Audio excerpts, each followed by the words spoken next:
Chapter 161. They really were completely different children. The Crown Prince was a bit melancholy. So it wasn't that he changed his personality and liked to be close to children. Instead, the Crown Prince no longer had any interest in looking at his two younger sisters.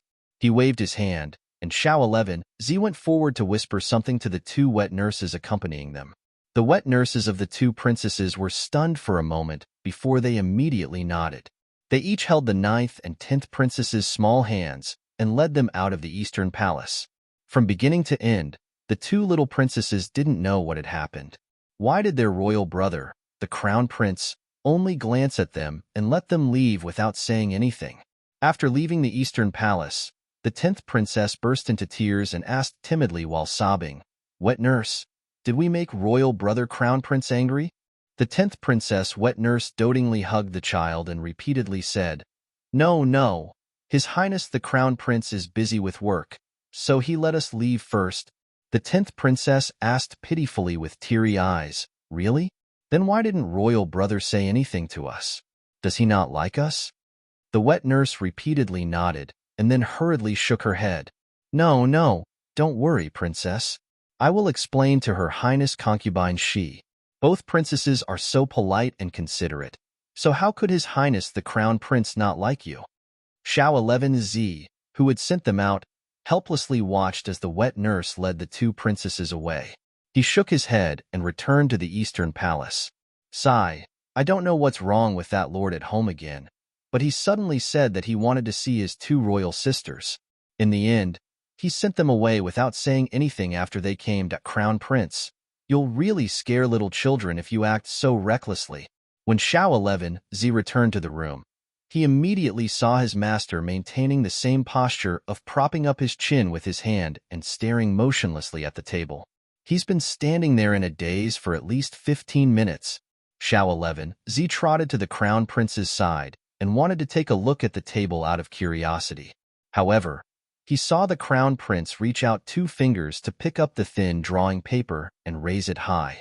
Xiao 11Z didn't even see a strand of hair.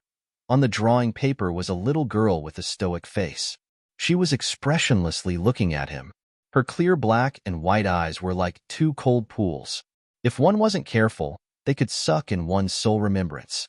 The little girl in the painting was held above her head by 2 hands. If he dared to do this in real life, she would definitely beat him until his face was swollen.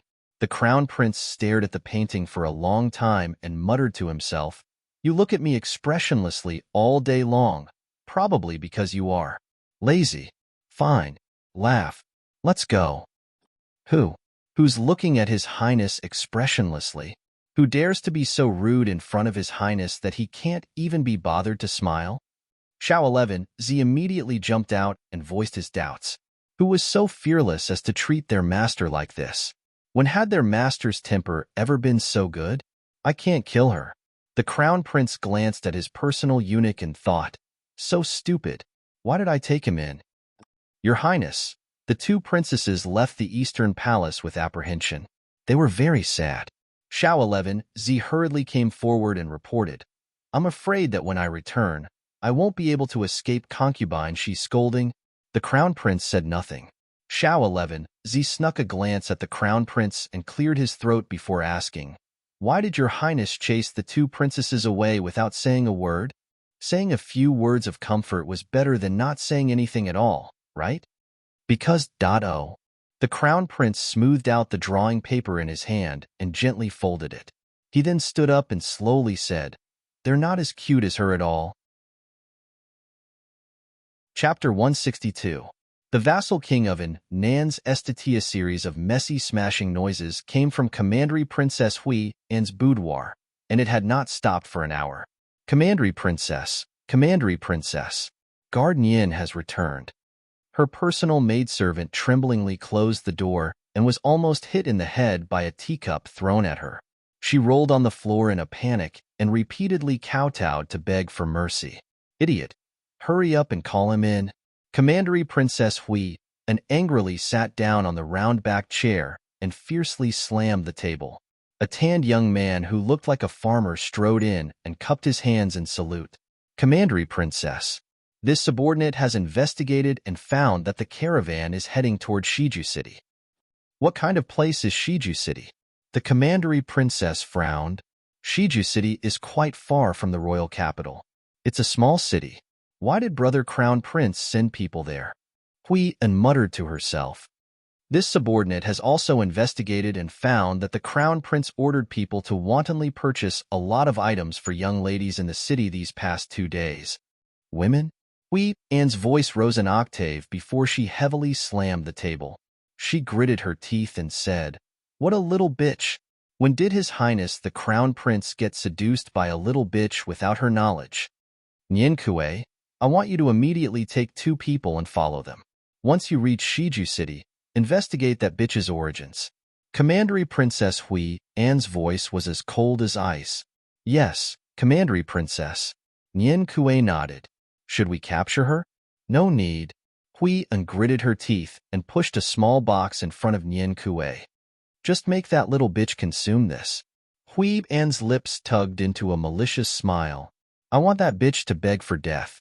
Since she dared to steal Brother Crown Prince's favor from her, the Golden Commandery Princess Hui An, then she would make that bitch suffer for the rest of her life." "Your Highness." Hui Feng lightly leaped and landed outside the pavilion before saluting. The Crown Prince was sitting next to the railing in a leisurely and elegant manner. His slender fingers pinched a few pieces of pastry powder and tossed them into the pool. Commandery Princess Hui An sent 3 royal guards to Shiju City. One of them is a 7th-layer body tempering cultivator. Hui Feng's words caused the Crown Prince's fingers to pause. A trace of mockery flashed in the depths of the Crown Prince's eyes. His voice was indifferent as he said, "Let her be. You'll die if you underestimate baby Qiao." His mood was inexplicably excited. Darling Qiao should be quite bored after settling down in Shiju City, so it would be good for her to practice her skills with these 3 idiots. "Your Highness, the Great King has summoned you." "Read it." The Crown Prince flicked his sleeves, his voice indifferent. The Great King decreed, "For the past few days, the zombies have been wreaking havoc in the royal city, causing the people to be unable to make a living and suffering. This lonely one is deeply worried and unable to sleep at night. Today, I've decided to go to Mount Hong to pray for the people and set off immediately." He promoted the Crown Prince to be a regent and to handle the daily affairs of the state. The afternoon breeze caressed the Crown Prince's face. Although the weather was very hot, the eunuch who delivered the edict felt waves of cold air. After reading the edict, he stood there stiffly, not daring to move. The Crown Prince raised his eyebrows with a faint smile. Who else did the Great King bring with him? Although the Crown Prince didn't fly into a rage, he could still feel his terrifying rage. The edict eunuch said with trepidation, "The Great King brought Consort Zhang and noble Lady He, H.M. and." The edict eunuch rattled off the names of several beauties. The Crown Prince nodded, his eyes cold and cheerless. "You may withdraw." The edict eunuch wiped his sweat and hurried away. He felt a chill run down his spine. The Great King left behind a pile of mess and ran off like this. Will Your Highness the Crown Prince really allow you to peacefully enjoy a beautiful holiday? Isn't it a bit too monotonous with only beauties? The Crown Prince narrowed his eyes and muttered to himself, "Throw a few zombies over and let the Great King have some liveliness over there." Hui Feng, the Great King, please take care of yourself. Shiju City. After Darling Qiao finished absorbing the last magnetite, she looked up at the darkening sky outside the window. "Miss, there's a youth from Daybreak Sect who calls himself Duan Yu requesting an audience. Why did Duan Yu come here?" Chapter 163.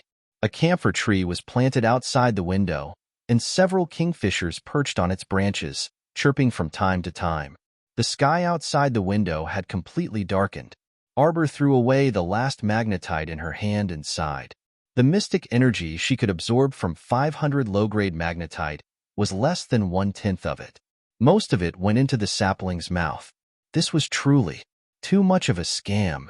At this rate, when would she be able to advance into the ranks of level 5 mystic cultivators? Arbor looked up outside the window when she heard 2 knocks on the door. "Miss, a youth from the Daybreak Sect, Duan Yu. is requesting an audience. Steward Changzai stood behind the door, not daring to speak too loudly. Xiaomu jumped down from the bed and opened the door. She walked to the steward with her little paws behind her back. What is he doing here? Miss, isn't this youth your friend? Changzai was surprised. That youth came to the door with a chuckle and claimed to be little Miss's friend. He thought the youth and his little miss were acquaintances. Arbor's footsteps paused, and her gaze was icy. Her childish voice should have been soft, but it carried an inexplicable murderous aura. I've never had any friends. The steward's heart trembled, and he took a step back and bowed. This old servant understands. Arbor pattered toward the side hall. Although she did not speak the entire way, the steward inexplicably sensed the low pressure coming from the little master. It was not until she entered the hall and her gaze landed on the elegantly seated youth drinking tea that Xiaomu coldly said, "In the future, don't casually let in unimportant people." Duanyu was originally drinking tea without restraint, but his hand froze when he heard the child's retort. Why was this child so unadorable? Hey, is this the attitude you should have toward a friend? Duanyu angrily threw the teacup on the table and jumped up from the chair. No matter what, we're friends who have gone through thick and thin together, through fire and water, through life and death together. I don't have any friends. Xiaomu frowned and looked at him strangely. Duanyu immediately exploded. You, what kind of gaze and attitude is that? You, what did you say? What do you mean by no friends? I thought that after going through a life and death situation together, we should be good friends who can go through thick and thin together, right? He was infuriated. How could there be such an evil child in this world? When she didn't speak, she looked obedient and cute. She was soft and cute. The moment she opened her mouth, he wanted to kill her. No friends, the child bluntly retorted him with 3 words, which angered Duanyu so much that he jumped up and wanted to run out the door. He didn't want to talk to her anymore. This facial paralysis, this ice-cold wooden doll, this little bastard. He was really looking for trouble. That was why he rushed here to be scolded by her. The little fellow pattered over to the seat of honor and jumped up, looking coldly at the youth standing in front of him. The little guy was sitting on the round-back chair. He was only half the size of the chair. He curled up into a softball on the chair with his little arms and legs slightly raised. For a split second, Duanyu suddenly wanted to laugh. Why did he get angry with a little kid? Duanyu decisively returned to his seat and looked at the child face to face. Just because we didn't have any friends before doesn't mean we won't have any in the future. From today onward, we are friends. Tomorrow, the Mystic Cultivator Association will send someone to guide the children in the city and open their mystic meridians. Jojo, let's go take a look together. Chapter 164. Not interested. The child's words were like a boulder that forcefully suppressed Duanyu's enthusiasm. How could there be such a heartless and emotionless child in this world? Normally, when a child heard someone's invitation to go out and play, wouldn't they happily agree to it? What kind of mutant was this child? How could she be so loathsome? Jojo, second Uncle Qiao, suddenly walked in excitedly. Didn't this little brother say earlier that an instructor from the Mystic Cultivator Association will come tomorrow to guide the children in the city to open their mystic meridians? Arbor glanced at Qiao who was hiding behind second uncle. That child's round head was lowered, and he kept rubbing the corner of his clothes, looking uneasy and uneasy. Yes. Arbor jumped down from the chair and pattered to Xiaohu's side. She grabbed his hand. Brother Xiaohu, I'll accompany you to find an instructor to open your mystic meridians tomorrow. Don't worry, it doesn't matter if you succeed or not. We're just going to try, so don't put too much pressure on yourself. Xiaohu looked up at Arbor pitifully. Sister, I've already tried for 3 years, but I haven't succeeded in opening my mystic meridians. What's wrong with that? Some people try 8 to 10 times in a row before succeeding. You've only tried 3 times, so it's nothing. Maybe we'll succeed this time. Arbor comforted Xiaohu by patting his shoulder. Really? Xiaohu's eyes brightened. Duanyu looked at the child with a stifled expression. Why was she so cold and heartless when he spoke to her? It was as if she kept him at arm's length. However, The child even learned how to comfort that thick-headed brat. Then I'll come pick you up tomorrow morning. Seeing that the child was about to turn around and refuse, Duanyu quickly said, I can take you through a special passage. There's no need to line up. The child ran to his side with small steps, raised his head and waved at him. So cute. She's a baby when she doesn't speak. Duanyu bent down in surprise, and a strand of hair brushed past his face. What do you want to say to me? Slap. A talisman was slapped on the youth's forehead. Sleep. Second Uncle Qiao. Duanyu. Xiao said, Sister, you're amazing. This is the demon suppression talisman, isn't it? Naughty child. You're thinking too much, okay? Those who go around with fake talismans and say that there are demons causing trouble in your house are all fake Taoist priests who cheat you of your money. You're the demon. Your whole family are monsters. The youth's breath was stuck in his chest. After a long while, the young man stretched out two fair fingers and tore off the talisman that was floating on his forehead. Facing the child's bright and watery eyes, the youth was speechless for a moment. This is a new toy for children? Darling Qiao sighed and crossed the tall threshold with her hands behind her back like an old man. As she walked, she muttered to herself, I didn't expect that such a weakling would have a higher cultivation than me. How helpless. Any random cat or dog was more powerful than her. It was all the little tree's fault for always fighting with her. Capital. Origin. Arbor looked up at the sky. If the opponent was one rank higher than her, they would be immune to the sleeping talisman's effects. Duanyu stiffly stood behind the threshold and stretched out his hand to call back that strange child. Come back and tell me, who's the weakling? Early the next morning, after Arbor freshened up, she headed straight for the entrance. As expected, Duanyu was waiting outside the Qiao estate. When he saw her step out, he cheerfully greeted her. Jojo, good morning. Chapter 165. One does not hit a smiling person, so Xiaomu expressionlessly nodded her small head at him. Duanyu's smile was brighter than a flower. Let's go, Jojo. Get on the carriage. Today, not only did the Mystic Cultivator Association send people, but the three sects also sent people. Arbor got on the carriage with a taut face and waited solemnly. Qiao anxiously glanced at his sister, but when he saw that she had no intention of speaking, he also shut his mouth. The carriage started rolling and headed toward the western part of the city where the crowd was gathered. Many city citizens had gathered at the plaza on the western part of the city early in the morning after hearing the news. They lined up with their families and inquired about the news with each other. They never dreamed that the Mystic Cultivator Association would come today to try to activate the children's mystic meridians.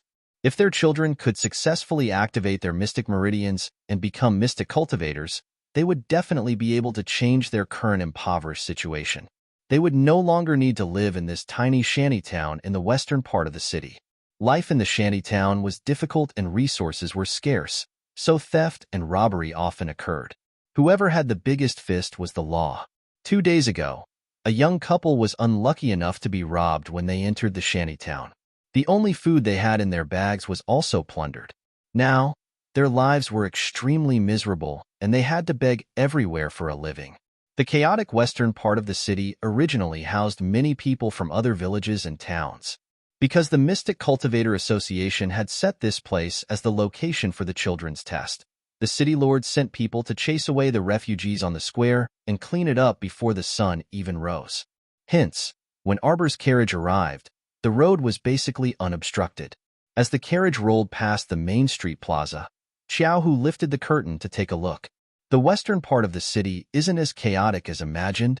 It's just a little tidying up because there are guests. Arbor didn't need to look to know what kind of scene this place usually was. Earlier, at Shiju City's city gate, when the young couple refused to hand over their resources and came to live in the shanty town for free with a low-class sign, Mr. Zhang's meaningful gaze made it clear to Arbor that life in the shanty town might not be easy. In this kind of place where the strong preyed on the weak, a young couple with food would be robbed in a matter of minutes. Therefore, even if they didn't hand over their supplies, they wouldn't be able to keep their belongings. If they had handed it over at that time, they might have been able to exchange it for an ordinary residence in the north or south of the city. What the couple did was absolutely stupid, but Mr. Zhang had no obligation to remind them. Arbor walked down from the carriage, and immediately countless gazes gathered on her. The child wore a moon-white shirt, and his stoic face was expressionless. Although she didn't have any accessories on her body, she still gave people an indescribable feeling of nobility. Yo, Xiaohu, you've come to trigger your meridians again. As expected, you come every year without fail. Unfortunately, it's not of much use. My mother said that you're a good-for-nothing and that you'll never become a mystic cultivator in this lifetime. The child's voice rudely entered Arbor's ears, causing her to involuntarily knit her brows. Arbor's cold gaze shot over and saw that it was an 8- or 9-year-old child. He wore a white robe in the style of the Daybreak sect, and the unique circular emblem of the Daybreak sect was embroidered on his chest. Who are you? Arbor felt that the little boy in front of him was somewhat familiar. Younger sister, He's second aunt's son, Xiao Kong. Second aunt? Arbor's I don't know expression made Xiao Tsung's heart burn with anger. Are you an idiot? Xiao Tsung pointed at Arbor and cursed, You don't even recognize your second aunt, my mother? Chapter 166. Arbor's eyes chilled to the extreme. Without another word, she stepped forward and kicked Xiao Tsung in the stomach. Xiao Tsung's eyes widened as he was sent flying by the little girl's kick. He crashed into the back of the crowd, eliciting screams in a small area. Duanyu followed behind her, but he simply couldn't stop her. He angrily flung his sleeves. Why did Daybreak sect only accept idiots with bad brains? Why did they provoke the little girl when they didn't have the ability? If this wasn't seeking death, then what was? Wah! Xiao Tsung, who was sent flying, felt a terrible pain in his stomach, and he opened his mouth wide to cry. Son! A middle-aged woman darted out of the crowd and rushed toward Xiao Kong. Arbor glanced at the woman and pondered for a moment before recalling this second aunt. Wasn't she Madame Nei Li, who once came to steal her supplies? So it was this outrageous second aunt. Xiao Yingchun followed behind Madame Nei Li and coyly jogged over. When she looked up and saw Arbor, her eyes widened. Mom, it's her. That little bitch who stole our clothes and jewelry is here. Hurry and teach her a lesson. You scoundrel. Madame Nei Li turned to point at Arbor and angrily rebuked. You still dare to appear in front of us? Where's your mom? Tell Wei Ziqin to come out. I want to have a good talk with her. Do you know how to teach your daughter? What kind of thing have you raised? Stealing things and hitting her older brother without any etiquette or rules. Truly a little bastard. With a dark expression, Arbor took out an identity tablet with a flip of his hand and flashed it at the dumbfounded guards of the city lord's estate. Capture her. The words, superior, were carved on the back of the tablet. This was a pampered guest from the city center. The guards' expressions turned solemn, and they immediately rushed toward the jabbering Madame Nei Li. They grabbed her arms behind her back and shoved her in front of Arbor. Slap her until I'm satisfied, Arbor coldly ordered, his soft, childish voice devoid of any emotion. A guard slapped Madame Nei Li's face. Slap. For a moment, the square was silent.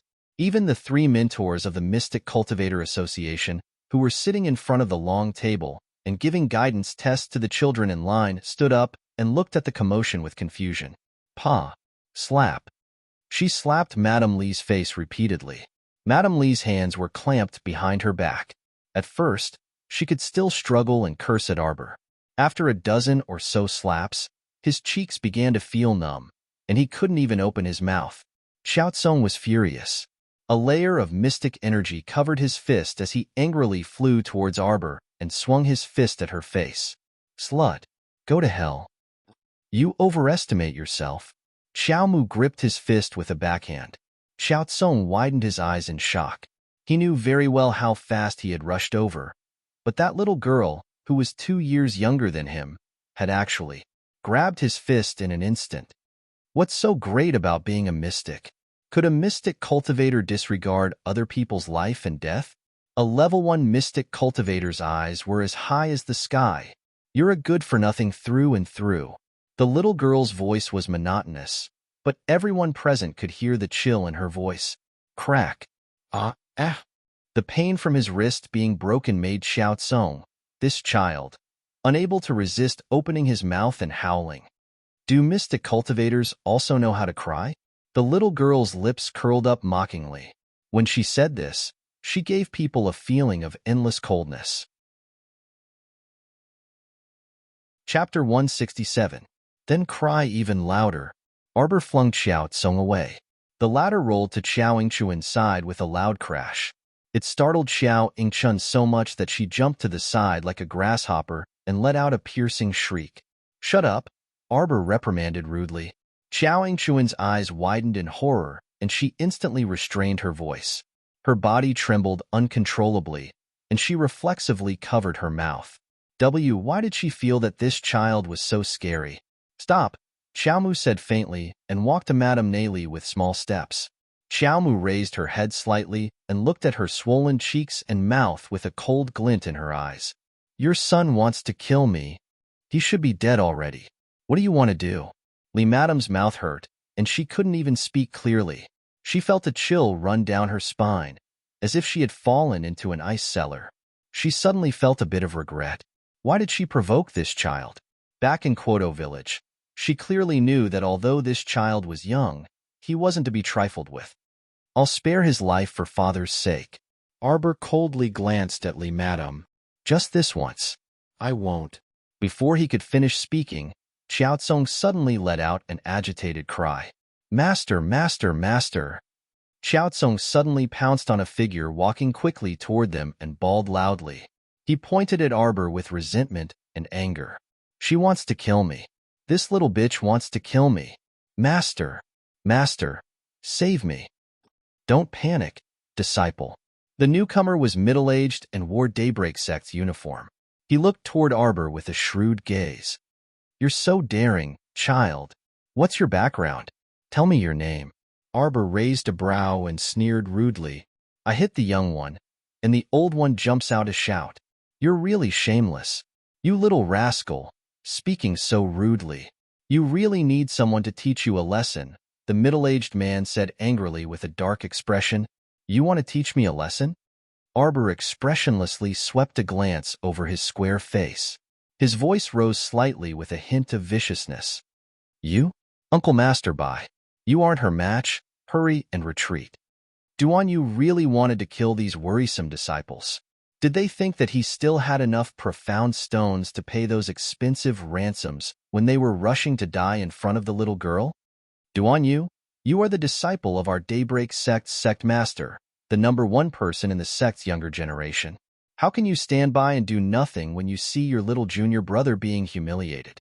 Uncle Masterby turned his head and angrily rebuked Duan Yu with an "I'm very disappointed" expression.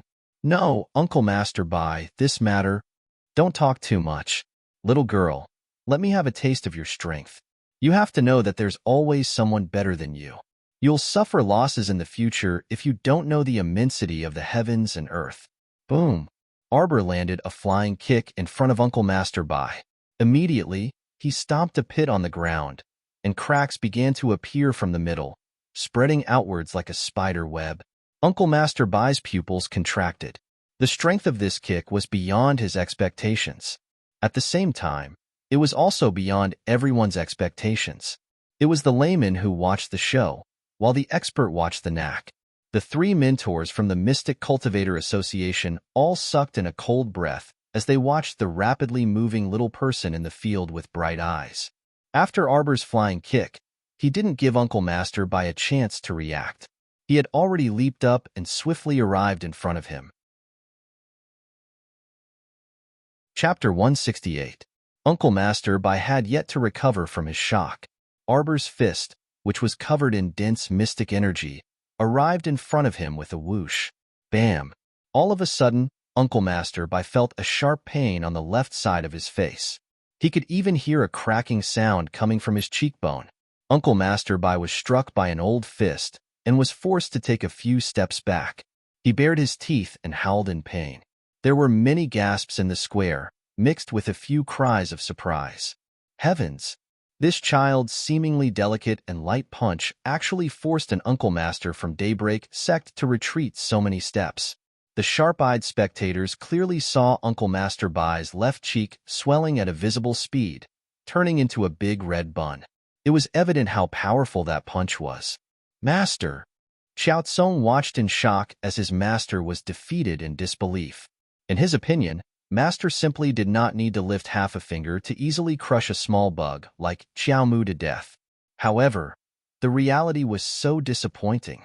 Not to mention Xiao Tsong, even Uncle Master by himself found it unbelievable. He could only say sheepishly, "Damn girl, I was too careless just now, so you succeeded. Don't be too pleased with yourself." Before he could finish speaking, he heard high-pitched screams from the crowd behind him. What was going on? Uncle Master Bai turned around and saw a small figure leaping high into the air. She was holding a pitch-black ferrule, which glowed with an inky light under the morning light. It was instantly eye-catching. The little girl was clearly in front of him just now, so when did she move behind him? Wasn't this speed a little too slap? The ferrule fell and ruthlessly smacked Uncle Master Bai's head. Duan Yu, who was standing on the side with his hands clasped together, silently twitched his mouth. Uncle Master Bai only felt a line of blood slide down his forehead. He dazedly reached out to touch it and found that it was sticky. Sure enough, blood was gushing out. His expression instantly turned sinister, and he angrily roared at Arbor, "Damn girl, you're courting death." How could he still maintain that old face of his? How could Uncle Master Bai embarrass himself in front of so many commoners and people from the Mystic Cultivator Association? Immediately, he pressed his palms together and poured all of his profound energy into his palms. His eyes were filled with anger as he charged towards Arbor. Arbor did not dodge. When he saw Uncle Master Bai charging towards him with all his might, his eyes lit up. With a stomp on the ground, the little fellow's tiny body shot towards Uncle Master Bai like an arrow released from a bow. Is this what you want? Instead of dodging, he faced the attack head-on. Everyone present held their breaths and stared at the two of them without blinking. Closer, closer. The distance was getting closer and closer. Uncle Master Bai suddenly felt immense pressure. He slowed down his pace. On the other hand, the little girl did not hesitate at all. Like a waterfall, she charged straight towards Uncle Master Bai. Xiao Tsong clenched his fists nervously, not realizing that his palms were covered in cold sweat. Whoosh! Uncle Master Bai bellowed. A thick, mystic light exploded from his palms and surged toward the little girl. In the blink of an eye, the little girl's entire body was covered in dense mystic energy. It was as if she was immersed in the mystic light as she charged straight into Uncle Master Bai's mystic light. An earth-shattering boom erupted, shocking everyone in the plaza and causing them to retreat like a receding tide. I'll send the 2 chapters at 7:30 p.m. in advance today, because the author is going to chop off his hands tonight. Wahaha. Chapter 169. When the two collided, Uncle Master Bai felt a weight on his chest. He screamed in panic and was sent flying backward involuntarily. After the mystic light dissipated, the little girl stood there by herself. She apathetically dispersed the mystic energy covering her body and expressionlessly looked at a shallow, human-shaped pit not far away. Uncle Master Bai was flung half a meter away by the collision of mystic energy. He was flung face down and sprawled in the shallow pit. Uncle Master Bai didn't know if it was because he didn't have the face or the strength, but he couldn't sit up for a long time. Just like that, he sprawled on the plaza all by himself. The surrounding crowd of onlookers whispered to each other, causing him to lie in the pit with a flushed face. He had never been so humiliated like today. It was all that damn girl's fault. Uncle Master Bai was so angry that he was about to die. Arbor raised her small hand and looked at the mystic energy covering it. Her mystic energy density was higher than normal people's and would greatly benefit her in battle. If she encountered an opponent of the same cultivation level as her, her mystic energy should be enough to crush the other party. Today's battle had given her a certain understanding of her own strength. Uncle Master Bai was a level 6 mystic cultivator, so it seemed that with the density of her mystic energy, it shouldn't be much of a problem for her to challenge a level 6 mystic cultivator. However, There was still a certain degree of difficulty in killing an opponent of a higher cultivation level in one strike. She needed to rely on other methods. Therefore, Uncle Masterby, who was lying on the ground and pretending to be dead but in reality, his injuries weren't too serious. So why did he have to stay in the pit and not get up? Arbor pursed her lips. She turned around and grabbed Xiaohu's small hand, walking toward the three mentors of the Mystic Cultivator Association. When the three mentors saw Arbor walking over, their cheeks flushed with excitement. Heavens! She was so young, but her strength was so valiant that she could defeat a level 6 Mystic Cultivator in minutes. The Mystic Cultivator Association must do their best to win her over. They absolutely couldn't let go of such a genius. Suddenly, Uncle Masterby, who was sprawled on the ground, moved his fingers and flipped over. He looked at the back of the little girl who had humiliated him with a gloomy expression. Lying on the ground, he flicked something in the direction of Arbor. Bang! Before the item could even touch the corner of Arbor's clothes, it was swept away by a wave of energy. The pink sleeves rolled up, and the item that Uncle Masterby had flicked gently landed on the fair hand that had emerged from the sleeves. The woman's extremely languid voice floated up in the plaza. Why are the people of Daybreak Sect becoming more and more incompetent? Throwing a level 5 profound energy bead at a little fellow's back. He's really shameless. Uncle Masterby propped himself up and stood up. His expression was extremely unpleasant. This mystic energy bead was a rare treasure in his possession. As the name implied, a level 5 profound energy bead was a bead condensed by a level 5 mystic cultivator. Once mystic energy was injected into it and flung out, it would instantly detonate the mystic energy inside. In Uncle Masterby's eyes, Xiao Mu, who had just dealt with his attack, was definitely an arrow at the end of its flight. It was impossible for her to dodge this level 5 profound energy bead's attack. However, his scheme was ruined by this damn woman before he could execute it. Uncle Masterby looked like he was about to vomit blood. Murong-sun, you really like to meddle in other people's business. TSK, the woman named Murong-sun floated to the ground and immediately crouched next to Arbor. She extended 2 fingers and pinched the little fellow's icy poker face without any explanation. Chapter 170. You're clearly so cute, so why do you have to be a little stoic? Smile. Her small face was so bouncy and comfortable to pinch. Murong-sun blinked at Arbor and suddenly guffawed. She hugged the child tightly and stood up, her fingers pinching the child's face non-stop, until, slap, a crisp sound rang out. The child unceremoniously slapped away her claws. She expressionlessly glanced at her before her gaze landed on Murong-sun. Murong-sun was an extremely beautiful woman.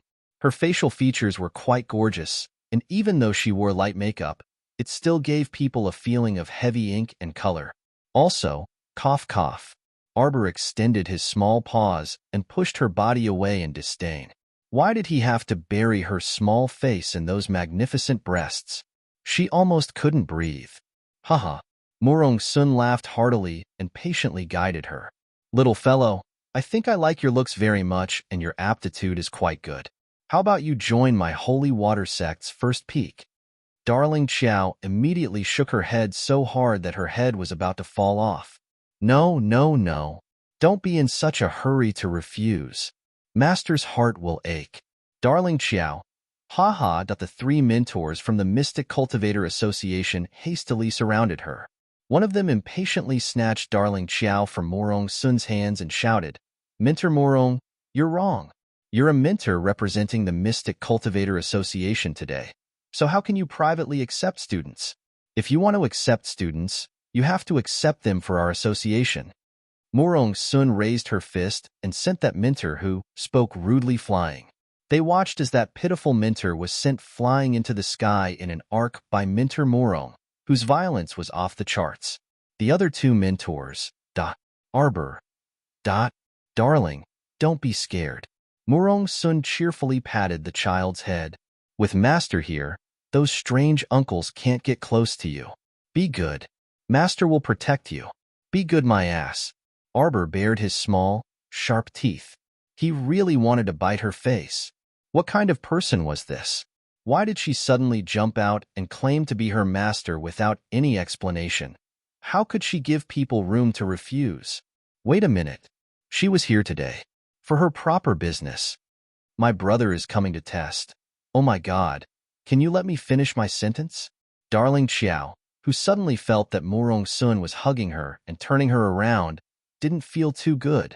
Here, this level 5 mystic energy bead. Murong Sun stuffed an object the size of a jade bead into the child's hand. I'll give it to you to play with. Arbor narrowed his eyes and sent a trace of Xian energy into it. He flicked the Xian energy bead from his fingertips and sent it flying towards the dumbfounded Uncle Master Bai. Everyone, get out of the way. Duan Yu's folding fan fell to the ground with a clatter, and he only cared about dodging to the side with a shriek. Everyone retreated in all directions like the tide, leaving an empty space in the middle. Only Uncle Master Bai stood there in a daze. Bang! The profound energy orb exploded on Uncle Master Bai's body. Following Murong Sun's wild laughter, her lithe figure abruptly rose into the air with darling Xiao in her arms. She narrowed her eyes and looked down at the chaos below her. That's right. You took your revenge on the spot. It's completely in line with Master style. Ha ha ha ha. Murong Sun guffawed non-stop. Darling Xiao dumbly glanced at that fellow and lightly harumphed. In truth, she only wanted to test the power of this level 5 mystic energy bead. Chapter 171. This way, the effect looked pretty good. There was only a shallow human-shaped pit on the ground, but it was destroyed by the level 5 mystic energy bead's destructive explosion. Uncle Master Bai's entire body sank into the human-shaped pit, and even the hem of his clothes could not be seen. Xiaomu patted Murong Sun, who refused to let go of her, and strongly requested to get down. Murong Sun pursed her lips and reluctantly let go of Xiaomu. Xiaomu immediately trotted to the side of the human-shaped pit and poked her head to take a look. Uncle Master Bai was struggling out of the pit with all his might, and his nose was covered in dust, causing him to cough violently. Xiaomu made a prompt decision and pulled out a repetition talisman from her sleeve. She flicked it at Uncle Master Bai, and it abruptly split open. The repetition talisman was an interesting talisman. It was not set so strictly to be immune to opponents one level higher than the user, unless the opponent was much stronger than the user. However, an unlucky person like Uncle Master Bai, whose cultivation was about the same as hers, could still be hit by it. Xiaomu crouched beside the pit and watched Uncle Master Bai struggle to get up from the pit. He repeated the action of struggling to lift his head and spit out dust. Blah. Uncle Master Bai raised his afro head, and his face was smeared with soot. Blah. Why did he spit again? Blah. Something was wrong. After spitting out dust 3 times in a row, Uncle Master Bai belatedly realized that he seemed to be freaking repeating this action. His expression turned into horror, but unfortunately, his actions were still repeating the same action. Ah, how could this repetition setting be so perfect? She might not have caught Uncle Master Bai's action if she was a second slower or a second faster. Uncle Master Bai, what are you doing? Hurry up and crawl out. How could the Daybreak sect disciples know that Uncle Master Bai had already been hit? They all surrounded the pit and watched in astonishment as their Uncle Master Bai struggled in the pit. What the heck? Although this pit was not shallow, it should not be enough to trap Uncle Master Bai inside. Uncle Master Bai raised his afro head, tears about to fall from his eyes. Did he not want to crawl out of the pit? He was powerless. These damn brats. Hurry up and dig him out of the pit. Ow, ow, ow. Uncle Master Bai's hair, which had been perfectly fine, was now hanging limply on his head. His image had never been as ugly as it was today. The little fellow joined in the fun and watched for a while. Then, he got up and walked out with a serious face. He didn't show any emotions. Compared to the twisted expressions on everyone's faces, the little girl's face was too calm. Duanyu stole glances at the little fellow from time to time. Our dear Xiaomu bounced to Xiaohu's side and pulled his hand, walking to Murong Sun. Guide me. Little girl, do you want to join our Mystic Cultivator Association? The benefits are good, the treatment is good, and you can get a basic survival package every month. Whoosh. That member of the Mystic Cultivator Association who was licking his lips to seduce the girl had just finished speaking when Morong Sun flung him away, perfectly drawing a parabola in the air. Little fellow, don't listen to his nonsense. The treatment he received was simply not enough. Our holy water sect's first peak will always welcome you with open doors. Guide Big Brother. Did you guys get the wrong person? I'm only a chaperone today. Okay. The last mentor from the Mystic Cultivator Association nodded vigorously. I'll take your brother's place. Bang. The bandit Morong Sun slashed the back of his neck, and that pitiful mentor collapsed with 2 streams of hot tears streaming down his face. President, this subordinate can't help you anymore. I'll do it. Morong Sun cheerfully reached out to take Xiao Hu. Chapter 172. Xiao Hu was a bit nervous and clenched his fists uneasily. Don't be nervous. Although Morong Sun looked unreliable, she was actually very experienced in guiding mentors. She had successfully guided more than 800 mystic cultivators, if not 1,000. Morong Sun sat there and put away a rare smile on her face, a bit of seriousness showing in her eyes. She gripped Xiao Hu's arm and a strand of mystic energy slowly seeped into Xiao Hu's wrist. Xiao Hu only felt a warm aura start circulating inside his body. It was very comfortable as it circled around him, and his nervousness slowly disappeared without a trace. He felt like he was soaking in a hot spring, and his warm body gradually relaxed. Xiao Hu opened his mouth slightly and closed his eyes with a silly smile. Xiao Tsong, who was standing at the edge of the pit, had his eyes fixed on the pit. When he saw this, a mocking smile appeared on his face once again. Little trash, you still want to become a mystic cultivator? You won't be able to in this lifetime. Xiao Tsong held his simply bandaged arm and harumphed while enduring the pain. His forehead was drenched in cold sweat. After that, he left the edge of the pit. He didn't want to take another look at his master who had embarrassed him. How useless. He couldn't even handle a 7-year-old child. He had actually worshipped such a useless master, and even his own face had been lost along with it. In the end, Uncle Master Bai was dragged out of the pit by 2 other Daybreak sect disciples. Why waste your energy and time on this little trash? Xiao Tsong crossed his arms and stood to the side. He did not dare to loudly rebuke in fear of being beaten up by Xiao Mu, so he only quietly grumbled. The mentor from the Mystic Cultivator Association, who was flung away by Morong Sun but ran back on his own, looked down at Xiao Tsong and frowned. He was so young, but his words were so harsh. It truly made people unable to have a good impression of him. Little brother, you're wrong to say that. The mentor looked up in Morong Sun's direction, faint admiration surfacing on her face. Although this mentor Morong was unreliable most of the time, however, Mentor Morong is a very powerful mentor. As long as a child is guided by her, no one will fail to trigger their mystic meridians. Instructor Morong is a spirit channeling instructor who has a 100% success rate in opening his profound meridians. Xiao Tsong's gaze froze as he secretly clenched his fists. No, that's impossible. In the entire Quoto village's Chao clan, he was the only true genius who successfully triggered his mystic meridians at the age of 9. Afterward, he was chosen by Daybreak Sect and was directly taken away to become Daybreak Sect's disciple, bringing honor and glory to his family. That Xiao Hu, for 3 years in a row, had entered the city every year to find a guide to trigger his meridians, but not once had he succeeded. He was the joke of old Xiao's family. He was a good-for-nothing. Xiao Hu's hands suddenly emitted a faint luster, and the dignified child suddenly opened his eyes, which were filled with great surprise. It's a success. The other onlookers in the square all looked envious. Heavens, a 10-year-old mystic cultivator was born in front of them again. I really want my children to do the same. The parents in the square all lowered their heads and looked at their children with hope. After 3 years of failure, the 10-year-old Xiao Hu finally succeeded in triggering his mystic meridians and officially stepped onto the path of a mystic cultivator. Thank you, Mentor Morong. Xiao Hu turned around and respectfully bowed to Morong Sun with a humble smile on his face. Chapter 173. Murong Sun's lips turned up in a faint smile.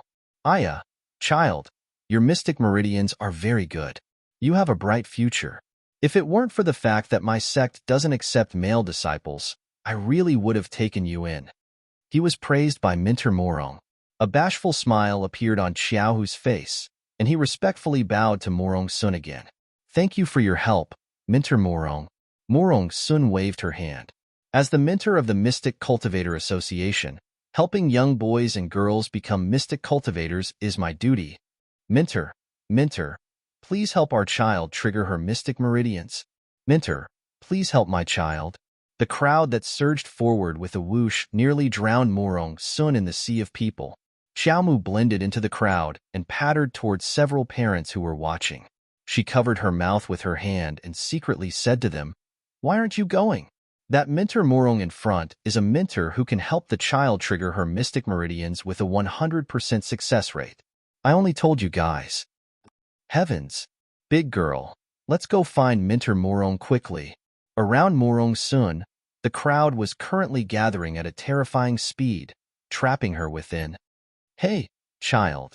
A certain mentor, who was drowned in the sea of people, was exasperated as she watched the little girl run further and further away from her with small steps. The child even expressionlessly waved her hand at her through the crowd and made a farewell gesture. Murong Sun snorted with laughter, and her enchanting eyes curved up slightly. What an interesting child. Did you think you could run away? Since Master has taken a fancy to you, you're masters for the rest of your life. Sister, I really succeeded. I became a mystic cultivator. Xiaohu only regained his wits after running a short distance behind Arbor and exclaimed excitedly. Even now, it still felt like a dream. He really didn't expect that he would be able to step into the ranks of mystic cultivators one day. The disappointment every year already made him a bit afraid to try again. It could be seen that failure was not scary. The scariest thing was being timid and not daring to accept failure again and again. Arbor put his hands behind his back and suddenly turned around. At that moment, Xiaohu caught a glimpse of a smile on his sister's frosty face. His sister's eyes were really beautiful. When she smiled, it was as if the stars were blooming in front of her eyes, the trees were blooming, and the spring breeze was caressing her face. It was incredibly warm. It was no longer that stoic face, no longer expressionless. His sister was the most beautiful girl he had ever seen in his life. Brother, you're the best. Arbor stretched out a small fist and gently punched Xiaohu's shoulder. He raised his hand and pointed in the direction of Pear Blossom Alley. Let's go home. Xiaohu nodded vigorously. Let's go home, little sister. Hand in hand, the two siblings ran toward Pear Blossom Alley. They completely forgot about Xiao Song, who was clenching his fists and pulling a long face. They didn't even look at him. The little girl smiled at the student-looking idiot. The folding fan in Duan Yu's hand uncontrollably fell to the ground again, and his eyes were engraved with that blossoming smile. It turned out that she could also smile so warmly, beautifully, and vividly. However, you habitually wrap yourself in layer after layer of icy spikes and don't allow others to approach you or come out by yourself. Once you get close, perhaps you'll be pierced to pieces and drenched in blood. What kind of you is the real you? Duan Yu couldn't help but feel melancholy. Chapter 174. Father, Father! Xiaohu shouted loudly as he ran through the door with a face full of joy. Arbor's lips curled up slightly as he watched the young boy excitedly rush through the door. The fragrance of flowers wafted through the courtyard. Mother sat in front of the stone table with little sister in her arms. She turned around and revealed a joyful smile at the two siblings. Father and second uncle put down the teacups in their hands and stood up to look at them. This life, that it was completely different from before. She returned from hell and stepped on corpses and blood all over the place. All she asked for was a peaceful life and the well-being of her family. Ha ha ha ha ha. My son has become a mystic cultivator. Second uncle laughed heartily. Little fellow, you're amazing. Xiao Zhongbong rubbed Xiaohu's little head with a smile. You're a good child. Don't slack off in the future and work hard. Our Xiao family's hopes are all placed on children of your generation. Mother happily put down Xiao Lin in her hands. Second brother, I'm so happy today. Sit and chat for a while. I'll go take a look in the kitchen. Let's add more dishes tonight and have a lively meal with the whole family. Sister, celebrate. Good peaches. Xiao Lin bounced to her side and tugged at the corner of her skirt. Arbor couldn't help but laugh. He lowered his head and rubbed her little head before picking her up. There aren't any peaches, but there are other good ones. Do you want them? Dividing line. Foodie's dividing line. City Lord's estate main hall. Gu Qingfeng raised the wine cup in his hand and smiled at everyone. Today, the Mystic Cultivator Association and the three sects are gathered here. This City Lord will first toast everyone. At this special time, the wine and dishes are meager. Please forgive me for not entertaining everyone. City Lord is too courteous. A middle-aged man sitting in the Heavenly Dao sect seat raised his wine cup and nodded lightly at Gu Qingfeng. Now that zombified monsters have appeared everywhere, the citizens of every town are having a hard time. We have dishes, meat, and wine, and this is already an extremely luxurious enjoyment, a guide from the Mystic Cultivator Association said with a sigh. City Lord Gu Qingfeng nodded and raised his cup again. Thank you, guides, for helping the children in the city awaken their mystic meridians. He especially wanted to thank Peak Master Morong. He successively helped 4 youths successfully trigger their profound meridians. If it weren't for the fact that it was impossible for Morong Sun to have more than 4 people trigger their meridians at once, she really wanted her to help all the children under 15 in the city trigger their meridians. Mentor Morong is truly someone we admire. The 3 mentors of the Mystic Cultivator Association also cast respectful gazes at Morong Sun. Morong Sun could only help 4 students awaken their mystic meridians at most. Afterwards, she could not help the children for at least 15 days. But even so, this kind of mystic awakening success rate and this kind of terrifying speed at creating mystic cultivators were very admirable. Morong Sun swirled the wine cup in her hand and smiled at the City Lord. The City Lord is very grateful to me? Of course. Gu Qingfeng nodded respectfully at Morong Sun. Peak Master Morong is an out-and-out mentor. Who wouldn't revere and be grateful to you? If that's the case, help me find someone. Morong Sun casually tossed a rolled-up portrait to Gu Qingfeng. The person in the portrait is my disciple. Don't be fooled by her stoic face, icy and unapproachable. However, her natural disposition is very mischievous. If I wasn't paying attention, she would run off without a trace. I'll have to trouble the City Lord to help me find her. Everyone. Chapter 175. Gu Qingfeng was startled when he opened the painting and looked up at Morong Sun. Morong Sun was leaning seductively against the round-backed chair with her slender legs crossed. She raised her wrist at the stunned Gu Qingfeng and raised her lips to toast him from afar. Her misty eyes seemed to have the effect of starlight. It wasn't the wine that intoxicated her, but herself. Morong Sun, you evildoer. Your appearance makes it hard for all the men present to look away. A disciple that Peak Master Morong values so highly must be extraordinary. How about you let us take a look? The middle-aged man from Heavenly Dao sect asked with a smile. Gu Qingfeng asked Morong Sun for her opinion. After seeing her nod, he had his subordinate present the painting to Heavenly Dao sect. Morong Sun absent-mindedly sipped her wine and said aloofly, "My disciple is a natural beauty with an exceptional constitution, so there's no harm in letting you see her." Heavenly Dao sect's Guan Yongyan was startled when he opened the painting. Morong Sun raised her brows, an interesting smile on her lips. Could it be that Hall Master Guan also knows my disciple? Guan Yongyan closed the painting and nodded. My disciple brought a portrait the day before yesterday and said that she found a 7-year-old mystic cultivator in a small place like Quoto Village. Our Heavenly Dao sect is also very interested in recruiting this kind of talent. Unfortunately, the zombie transformation happened too suddenly and everything happened too abruptly, so before we could find that child. A 7-year-old mystic cultivator? A dark-skinned woman from Daybreak sect with a rigid face narrowed her eyes and left her seat to walk to Hall Master Guan's side. She picked up the portrait in front of Hall Master Guan and glanced at it. She snorted and said, "It really is her." A 7-year-old mystic cultivator was rare these days. No, it should be said that it was extremely rare. In theory, every child could activate their mystic meridians when they turned 7, but there were only a few who could successfully activate their mystic meridians. When Lu Yumei heard that Morong Sun's disciple was a 7-year-old mystic cultivator, she felt a bit disgusted. It was indeed the stoic child that her disciple spoke of. "Morong Sun, how dare you? You wicked disciple is so young, but you're already so vicious, and heartless." Lu Yumei glared at Peak Master Morong. "Do you know what she did? Not only did she injure my junior brother Bai, you even heavily injured several of my Daybreak sect's disciples. What is even more unforgivable is that you killed my disciple, Li Xiang.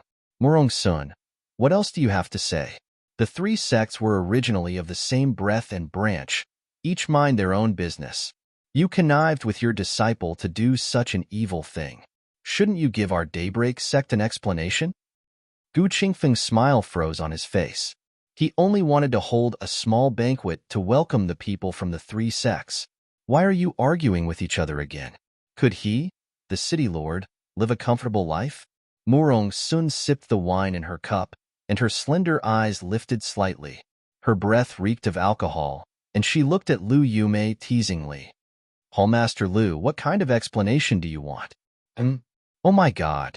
Peak Master Morong, your current appearance is truly a living evildoer." Even Lu Yumei, who was a woman, could not help but blush. She nearly forgot what she was questioning Morong Sun about. "Morong Sun, as the Peak Master of the Holy Water Sect, you should carry out the mission of the 3 sects being as one. Hand over your evil disciple. Let our Daybreak sect deal with her." Morong Sun's tipsy eyes were half-lidded, and a mesmerizing curve curved her eyes. Her thin lips parted in a teasing smile. "Don't tell me that this Peak Master still hasn't found my little disciple, even if I did find her. TSK, how could this Peak Master's beloved disciple be handed over to you to deal with?" Chapter 176. Morong Sun. You? Lu Yomei's darkened face turned green from anger, and she swept the wine cup in her hand away without any explanation. Morong Sun narrowed her half-drunk eyes and shook her finger at Lu Yumei with a smile. "You're angry out of humiliation. Angry out of humiliation. Peak Master Morong." Gu Qingfeng jumped up from his stool and stretched out his hand, nervously looking at the wine cup flying toward Morong Sun. Morong Sun raised her cup with a smile and brushed her sleeves in a carefree manner. She clinked her cup against the wine cup flying toward her, and mystic energy seeped out of her fingertip as she lightly flicked it. That wine cup flew back at lightning speed and crashed toward Lu Yumei, who had an extremely unsightly expression, with an extremely tyrannical force. Lu Yumei took a deep breath and stretched out her hand to catch the wine cup. Suddenly, the entire wine cup shattered with a bang several inches away from her hand, turning into fine powder that instantly dissipated before her eyes. Everyone was flabbergasted. Lu Yomei's eyes even bulged out. Her fingers were still holding the cup, and Lu Yomei's mouth was slightly agape. She froze on the spot and did not know what to say. Just how strong was Morong Sun? Only then would he be able to control this surge of profound energy as he pleased, and manipulate it as he pleased. Morong Sun propped herself up on the table with one hand and crossed her legs. She raised the wine pot and drank a mouthful with a grin. She laughed loudly and said, "Hall Master Lu, it's impolite not to reciprocate. You should also receive a pot of mine." Her slender leg lightly lifted and kicked, and the wine pot shot toward Lu Yomei's head at a terrifying speed. "Peak Master Morong, my junior sister Lu has offended you. Please be magnanimous." A man sitting next to Lu Yumei hastily jumped up and blocked in front of Lu Yumei with a solemn expression. He circulated all the mystic energy in his body and barely caught the wine pot. His throat instantly tasted sweet, and he nearly could not hold back the mouthful of blood that was about to rush out. "Senior brother." Lu Yumei was startled and hastily reached out to support the man who stumbled back several steps. Murong Sun chuckled and put down her slender legs. She flicked her sleeves and stood up. Thank you for your hospitality today, City Lord. This Peak Master still has important matters to attend to, so I'll take my leave first. Peak Master Murong, about the 3 sect's disciples heading to Qinghe Town for training, Guan Yongnian of the Heavenly Tao sect hastily stood up and asked. Murong Sun slowly turned her head to look at him. Of course it will be held as scheduled, but according to our investigations, Qinghe Town has been completely occupied by zombified monsters. I'm afraid the disciples of the 3 sects won't be able to deal with them. How can one become a talent without training? Hall Master Guan, do you want to cultivate a little flower in a greenhouse, or do you want to polish an ancient sword? Murong Sun smiled faintly and walked outside with a flick of her sleeve. It's fine if your 2 sects' disciples don't have the guts to go. My Holy Water sect will keep the appointment as scheduled and carry out this life and death experience. Murong Sun's figure disappeared into the distance, only leaving behind a faint voice that lingered in everyone's ears. Peak Master Murong's words are very reasonable. Although Qinghe Town is fraught with danger, it can indeed temper the sect's disciples. Guan Yongnian of the Heavenly Tao sect nodded and said, since that's the case, my Heavenly Tao sect will also participate in this experience as scheduled. Hall Master. The person next to Guan Yongnian was startled and wanted to speak. However, Guan Yongnian waved his hand to stop him. However, there are many zombified monsters gathered in Qinghe Town. I'm afraid the 21 disciples of the 3 sects won't be enough to deal with them.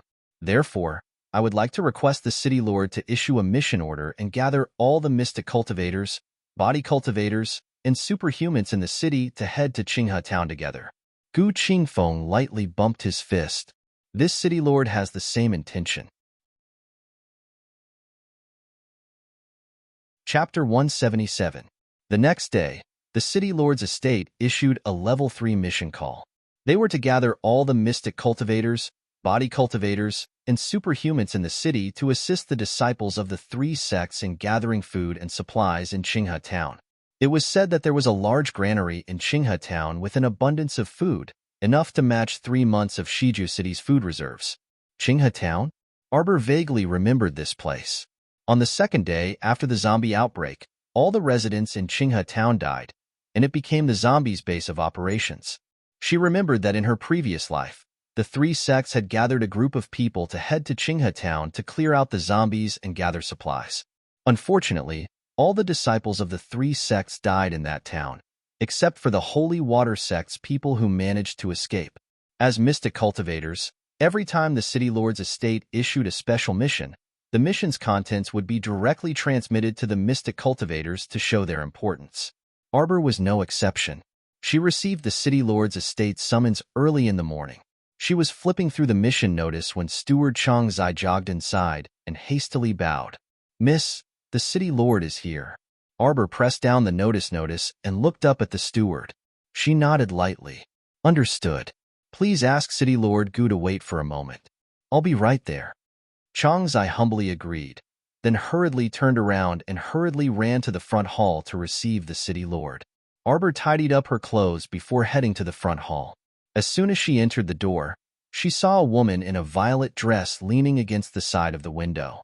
She slowly turned around, and she was extremely enchanting and charming. She tilted her head and smiled as she waved her hand at her. Disciple, Master has come to disturb you. Murong Sun's smile seemed to have been frozen in time for an instant. Under the shroud of the morning sun, it emitted a faint glow. However, after so many years, she would still remember her master's devilish appearance at this moment, waving at her while leaning against the window. No matter how quickly time passed and the past was like mayflies, she would not forget a single thing that she should remember. It was all stored in the deepest recesses of her memory. At this moment, Xiaomu looked at this person in bewilderment and reflexively jumped back to avoid her slender fingers. Why are you here? Gu Qingfeng smiled bitterly. In reality, when he rushed out this morning and saw Murong Sun appearing behind him like a ghost, he also wanted to be like Xiaomu and ask Minter Murong, why are you here? Disciple, you ruthlessly tricked Master yesterday, So Master naturally came early in the morning to have a good talk with you about life. Murong Sun reached out, intending to pinch the little fellow's cheeks. Arbor jumped back again and silently ignored the wry smile hanging on Murong Sun's lips.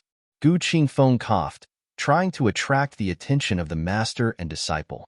The two of them turned their heads and glared at him at the same time, with a look that said, "What nonsense do you want to say? Hurry up and say it." Inexplicably, he felt that this pair of master and disciple even had the same actions and expressions. What was going on? Gu Qingfeng coughed dryly. Miss Chiao, I wonder if you've received the mission summons from the City Lord's mansion. If Miss Chiao completes this level 3 mission, then for the next year's residence rights will be. You want to talk about this? Arbor inched closer to the door. I know. You just need to notify me when the specific departure time is set. Even if the City Lord did not come today, she still decided to go to the Mission Distribution Center to sign up. Chapter 178. This was because she also wanted to go there and experience it. After all, ever since she was reborn, she hadn't officially experienced anything other than that accident at Hullen Mountain. She could only obtain more experience from actual combat and strengthen herself through continuous training. She never dared to slow down because she didn't have the right to do so. Moreover, she also wanted to take a look at how unconquerable Qinghe Town's zombie colony, which caused people to turn pale at the mere mention of it in her previous life, was. Do as you wish, City Lord. Arbor turned her head and slipped past Murong Sun's hand, practically dashing out the door. City Lord Gu looked up, and his lips involuntarily twitched. The child, who had always been calm and composed, actually looked like she was running away in a sorry state. Murong Sun burst out in laughter. She took a wrong step and floated into the air, following the child as she said, "Little thing, how about you make a bet with Master? If you can trap Master for 15 minutes today, you win, and Master won't cause trouble for you in the future." Having a spirit floating behind her the whole way was so beautiful that she couldn't bear to look back. Arbor dashed out of Pear Blossom Alley. When she turned a corner, she happened to bump into Duanyu, who was walking toward her with a grin. She extended her hand to greet him. "Jojo, what a coincidence." "Hello?" The youth looked dumbfoundedly at Minter Murong, who floated past him. Xiaomu felt like she might have used up all the strength she had in the first half of her life. She had already placed 3 speed talismans on herself to keep up with her running speed. Then she looked back. Holy shit! The spirit behind her was still following her with a grin. Her expression didn't change at all. Arbor dashed toward the east of the city. She felt like she had run thousands of miles for 4 hours, but she still couldn't shake off that fellow behind her. "Little one, don't blame Master for not reminding you. The direction you're running in is getting closer to the water area. That area is especially spacious, so you can't escape." A certain master drifted with Xiaomu the whole way. Her face wasn't red, and she wasn't out of breath. "Oh, your sister. This body of water leads to the sea gazing. It can be considered a branch of the sea gazing. Don't be fooled by how calm the water is right now. At noon, the high tide is 10%, but the current is very turbulent." A wide body of water appeared in Arbor's eyes. At this moment, she also stopped running and turned to look at the spirit behind her. "Why aren't you running anymore?" Murong Sun stopped in midair and looked at Xiaomu with a smile. "You have to keep your word." Arbor suddenly said this to her before tossing out a section of the spirit binding rope from his pocket and swiftly wrapping it around Murong Sun's wrist. With a tug and a pull, the child directly dragged the floating Murong Sun over and pattered to a nearby tree. She tied Murong Sun to the tree several times and tightly tied her up. Murong Sun's eyebrows twitched, and she looked at her youngest disciple in exasperation. "Disciple, you shouldn't do this. If you tie me up here, the tide will rise in less than a quarter of an hour. If a wave comes, I will drown." Thud, thud, thud. The little fellow let go and threw Murong Sun aside before madly sprinting away. As he ran, he thought, the spirit binding rope is very powerful, so it shouldn't be a problem to bind Murong Sun for a quarter of an hour. Several minutes later, Xiaomu paused in her steps and glanced back in distress. Murong Sun said the tide was about to rise. She was so strong, so she shouldn't drown out, however. The spirit-binding rope always tied people up and couldn't be freed. Arbor hesitated for a few seconds before deciding to run back to take a look. However, when he reached that place, he couldn't help but be dumbfounded. He didn't see Morong-sun, but he saw Duan Yu's pig-like teammate standing in the water and anxiously calling out to him, "Jojo, Jojo, Arbor. Fuck me. You're tied up by the spirit-binding rope again." Chapter 179. Arbor waded over and came to Duan Yu's side. "Why were you tied up here? Where's Morong-sun?" Arbor looked at Duan Yu in bewilderment. Her small hand touched the rope binding Duan Yu's wrists and gently pulled. It was quite funny. After Minter Morong escaped from the spirit-binding rope, she tied Duan Yu to a tree. This was truly heaven's will. It was Duan Yu's turn to be unlucky. "Duan Yu, don't think I can't tell that you're gloating just because your face is stoic."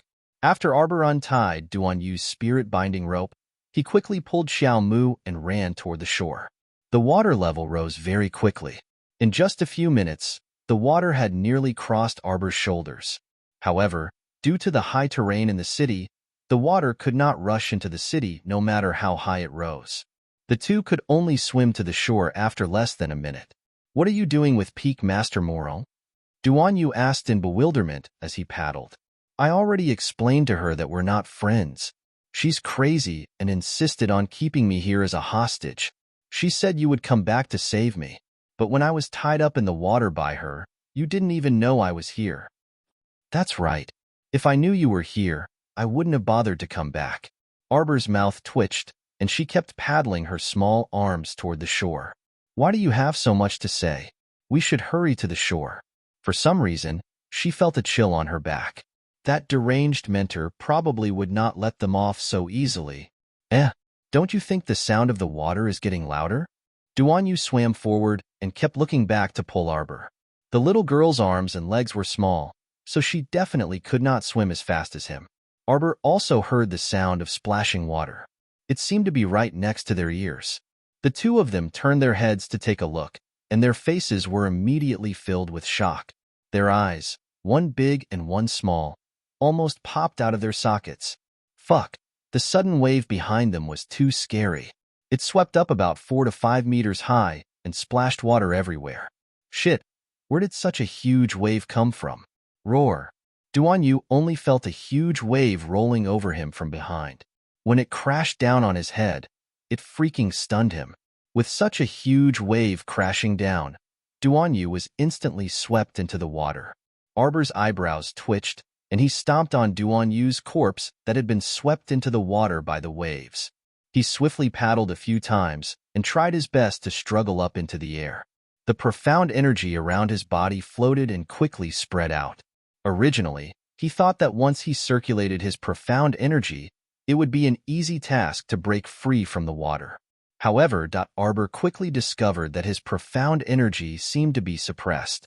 That was because there was an even higher level indescribable power that was suppressing her profound energy. "Instructor Morong, you're here," Arbor said with certainty.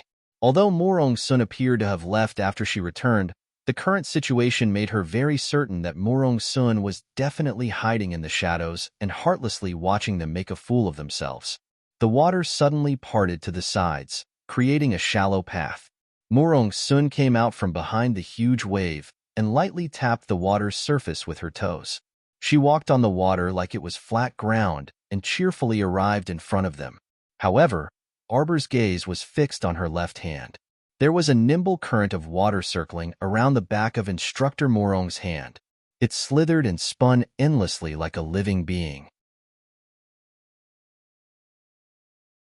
Chapter 180. What is that? Xiao Mu's gaze was immediately attracted by the water flowing around Morong-sun's hand. "This is a water spirit." Morong-sun waved her hand, and the giant wave behind her rose again. Duan Yu's head just happened to pop out of the water. However, the giant wave crashed down again and slapped him back into the water. Arbor, she looked quite miserable. "There are 5 spirits in this world, and this is only one of them."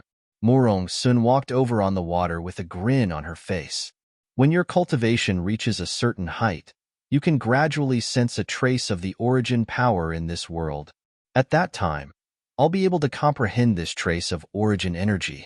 Of course, it's very difficult to comprehend the 5 spirits on our Seekong planet. Moreover, it would be suppressed. It could even be said that it was basically impossible to comprehend the origin of the 5 spirits on this godforsaken Seekong planet. However, the little fellow did not need to understand this clearly yet. Arbor was pensive. She looked into the distance, and her thoughts also drifted away. She remembered that person. He could control lightning and fire. That pair of dark green jade-like eyes flickered with a demonic light under the lightning and fire's illumination. So these were the 5 spirits, the origin power of this world. They could completely suppress mystic energy. The difference between him and her was like heaven and earth. What if they met again? Would she become someone else's pet again?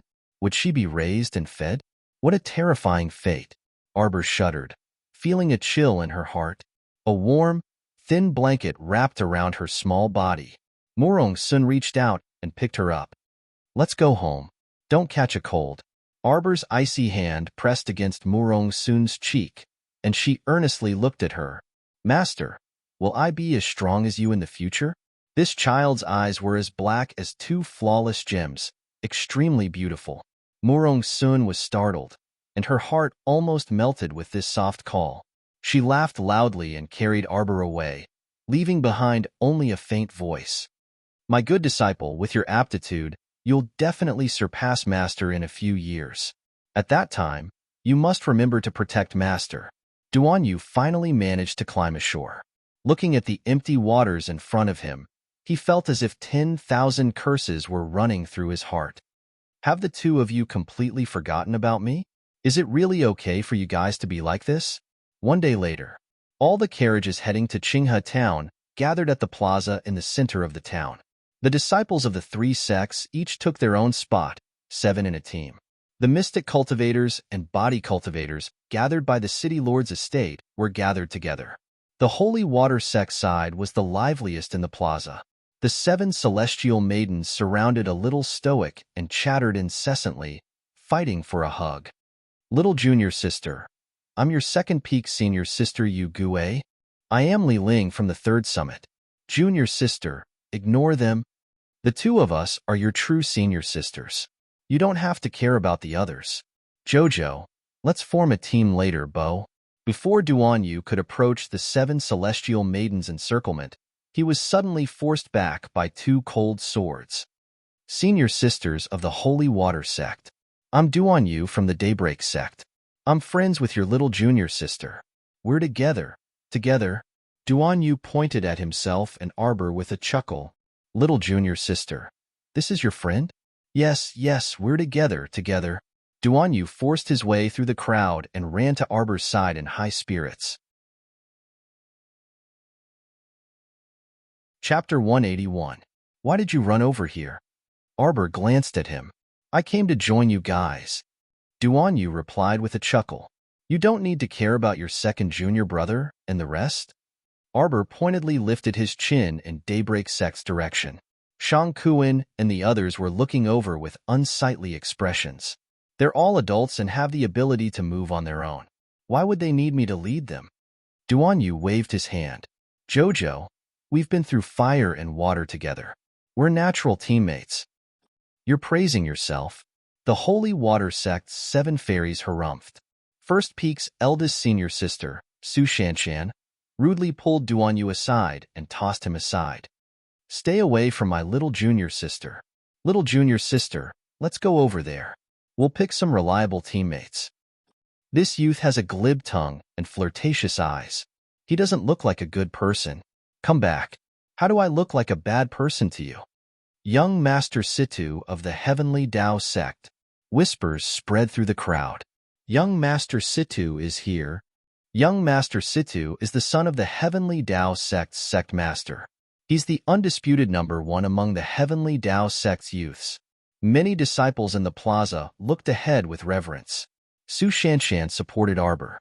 When she saw the crowd ahead, she frowned and pulled Xiao Yiren to the side. The handsome youth who walked through the crowd was about 16 years old. His black robe accentuated his tall and slender figure. What a handsome youth with dashing eyebrows and bright eyes. However, Xiao Yiren's focus was a bit different. The first person she saw wasn't Situ Yi. Instead, it was Lu Yixin, who had once been beaten up by Xiao Yiren, who was jogging behind him. Xiao Yiren couldn't help but roll her eyes at Lu Yixin's infatuated trailing. Where did the passion she had when she saw the Crown Prince go? The Lu Yixin who sweetly called brother Crown Prince, didn't you change a bit too quickly? Why did you change men in just a few days? Love-struck fool. Xiao Yiren harumphed. The rich Crown Prince was so hot and handsome. He didn't need this love-struck fool to like him. You have no taste. Idiot. Humph. Jojo, do you also think that Situ Yi's dog-like appearance is very attractive? At some point in time, Duan Yu had wandered to the child's side and leaned over under Su Shanshan's stern gaze. He followed the child's gaze and looked in Situ Yi's direction. What's Situ Yi? Xiaomu didn't pay any attention to that young master from Tiandao sect at all. Her gaze was cold as she stared at Lu Yixin. Even Lu Yixin, who had been infatuated the entire time, could not ignore her attentiveness. Why are you here? Lu Yixin pointed at Arbor, her infatuated look turning into a vicious one. Someone come quickly. Help this young miss get this little brat. Ouch. Before Lu Yixin could finish throwing a tantrum, the child pounced to her side like a ray of light and smashed her little fist into Lu Yixin's left eye. Everyone was dumbstruck. Situ Yi, who was extremely annoyed by Lu Yixin, had his eyes lit up. He silently moved to the side to make room for the child to play. He looked like an onlooker who didn't mind watching a show. The child's soft and fair hands threw out a heavy punch. After a few punches, Lu Yixin cried for her parents and repeatedly begged for mercy. Duan Yu couldn't help but cover his face. Were all children this savage these days? Everyone. Lu Yixin, how dare you bully my little junior sister? Su Shanshan, Li Ling, and the other 7 holy water sect disciples rushed over and angrily rebuked. Chapter 182. Everyone suddenly felt some sympathy for Lu Yixin. It was clearly Lu Yixin who was beaten black and blue, and it was also Lu Yixin who was crying out in pain. Why did the 7 fairies turn it into Lu Yixin bullying little junior sister? Senior sisters, let's talk things out, let's talk things out. The oldest disciple of the heavenly Tao sect rushed forward and hastily stopped the 7 fairies. What a joke. If these 7 young misses attacked, how could Lu Yixin survive? Senior sisters and little junior sister, let go. The senior brother twitched his mouth and finally managed to make the child loosen her grip on Lu Yixin's collar. The senior brother of the heavenly Tao sect smiled apologetically. The 3 sects are of the same breath and branch, and we're all senior and junior brothers and sisters. We need to cooperate more on this trip to Qinghe Town. We mustn't damage the harmony between us because of a misunderstanding. Senior brother Wang is right. Su Shanshan said coldly, however. If someone wants to step on the lion's head and bully my little junior sister, Su Shanshan's scabbard lightly swayed, revealing half of her sword. My sword will let her know how fragile life is. Everyone. Senior sister, Lu Yixin really wasn't bullying little junior sister. How blind are you? Moreover, who would dare to bully you? Aren't you afraid of being killed by Peak Master Moro? Everyone simultaneously shifted their gazes to little junior sister. Speaking of which, when did the Holy Water sect have a little junior sister? Senior brother Wang smiled and cupped his hands. That's right. The 3 sects advance and retreat hand in hand and encourage each other. The Holy Water sect's little junior sister is also our 3 sects' little junior sister. We can't wait to dote on such a little sister, so why would we bully her? Su Shanshan's expression finally eased. She nodded and walked to the side while holding Arbor's hand. Gu Qingfeng, whose heart was in his throat, breathed a sigh of relief. Why did the 3 sects always have to bicker with each other? It wasn't good for dogs to bite each other.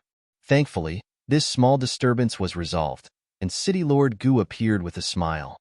Everyone, the City Lord's estate has gathered 7 mystic cultivators, 15 body cultivators, and 18 superhumans to assist the 3 sex disciples to head to Qinghe Town. It's up to you all to decide how to distribute the personnel. Those 7 mystic cultivators will be assigned 2 people to each team. The 15 body cultivators were assigned to teams of 5 people, the 18 superhumans were assigned to teams of 6 people, and the extra mystic cultivator was assigned to the senior sisters of the Holy Water sect. What do you all think? Senior brother Wang suggested. Sure. Duan Yu nodded. Su Shanshan also nodded slightly. Then the Holy Water sect will go and pick people first, Senior brother Wang said with a smile. Little junior sister, do you want to pick one? Su Shanshan stroked the child's head lovingly. The child looked up at her and nodded before bouncing over to the 7 mystic cultivators. He took out a talisman from his pocket and flicked it. Stop. Fix. Freeze. Everyone was speechless. Why did he feel so inexplicably funny? Just the 2 of them. The child reached out and took the hand of the 2 young men who were a little confused. Both of them had removed a talisman from their foreheads at the same time. The other 5 mystic cultivators stood motionlessly on the spot, probably feeling very aggrieved. The funniest thing was that one of the female mystic cultivators was flirtatiously flirting with her hair and winking. Then, she was frozen in place. Situ E, who was being winked at, felt all the hair on his body stand on end, and he took 2 steps back. Senior brother Wang didn't know whether to laugh or cry. Little junior sister, you can still pick one more. No, Arbor muttered and pulled the 2 young mystic cultivators back to the team. Situ E, Duanyu. And the others clearly heard the little fellow muttering, useless and wasting food. Chapter 183. These mystic cultivators? City Lord Gu walked up to the 5 mystic cultivators in astonishment and sized them up. Only then did everyone understand that the child wasn't fooling around just now. She really immobilized all 5 mystic cultivators on the spot. And the reason she could lead the 2 young mystic cultivators away was because they weren't immobilized by the talismans the child took out. According to the child's thoughts, these immobilized mystic cultivators weren't even as strong as her. So what use were they? Bringing them along would only get in her way and waste her food. Everyone silently turned to glance at the child. They wanted to ask where these talismans came from, but when faced with the child's expressionless stoic face, they didn't dare to ask anything in the end. Little junior sister. First Peak's second senior sister, Xue Xiao, excitedly grabbed her small hand and lightly squeezed it. Little junior sister, were those immobilization talismans you threw out just now? It wasn't like they hadn't seen immobilization talismans before, but seeing their little junior sister take out a handful from her pocket at once, this was a bit exaggerated. When did Guanlan City's talisman patrician family become so generous and willing to sell so many talismans on the market? There were too many fake talismans these days. Even if they were sold in a talisman shop, they might not be genuine. Thus, seeing their little junior sister take out a handful of talismans at once was truly a bit of an eyesore. Arbor nodded. He took out several talismans from his pocket and stuffed them into his second senior sister's hand. He patted her hand. They can't immobilize level 5 mystic cultivators and above. Body cultivators with cultivation similar to level 5 mystic cultivators probably can't immobilize them either. Because they were heading to Qinghe Town, Arbor had already used up the remaining 100 blank talismans in advance. The talismans he drew were all strength, speed, and support talismans. So interesting. I'll go try. Xue Xiao also had the temperament of a child. She took the immobilization talisman and ran toward the body cultivators. But this time, the body cultivators and superhumans were on guard. When they saw a girl running toward them with an excited expression, they hastily retreated and looked at her with vigilance. Xue Xiao gripped the talisman and curled her lips regretfully. It seemed like she couldn't experiment on these people. Looking at their guarded gazes, how hilarious. It was as if she wanted to skin them alive. Xiao Xiao, stop messing around. Su Shanshan glanced at her second junior sister helplessly. She held the child's hand and walked forward, picking out 11 people from body cultivators and superhumans. What surprised Arbor was that she actually saw Qiao Wanwan and Wei Sanlang in the group of superhumans. Third Junior Wei gave her a silly smile, but Xiao Wenwan glared at him as if she wanted to eat him alive. She walked towards Arbor. Su Shanshan frowned and reached out to block Xiao Wenwan. What are you doing? Xiao Wenwan angrily clenched her fists. She had already heard that Arbor had joined the three sects. How could the heavens be so blind? While she, Xiao Wenwan, was struggling bitterly in the slums in the western part of the city, fighting over half a rotten steamed bun until her face and ears turned red, that damn girl actually joined the three sects and even became the Holy Water sect's little junior sister. This time, if it wasn't for the abundant rewards provided by the mission, Xiao Wenwan wouldn't have risked her life. Senior Brother Wang, we've chosen. Su Shanshan glared warningly at Xiao Wenwan and pulled her little junior sister back to her team. Daybreak Sect and Heavenly Dao Sect had also chosen. At this time, the 5 mystic cultivators who were immobilized in the center of the plaza could finally move. Chapter 184. The other 4 mystic cultivators were good-natured and did not say anything, but they awkwardly went to the other 2 groups. However, the female mystic cultivator who winked at Arbor angrily jumped up and dashed toward the Holy Water Sect's group. She shouted at Arbor, "Little witch, come out!" Senior Brother Wang could not stop the female mystic cultivator and could only follow behind her with a bitter smile. "Who are you calling a little witch?" The 7 celestial maidens exploded and glared at the female mystic cultivator with arched brows. Arbor calmly walked out of the group and stopped in front of the female mystic cultivator. "Damn girl, apologize to me immediately. Otherwise, don't even think about going to Qinghe Town today." The female mystic cultivator blocked the group and acted like a rascal. She was not afraid of making a big deal out of it. She was a mystic cultivator. She had to be revered by others. When had she ever suffered such grievances? She was actually toyed with by a child.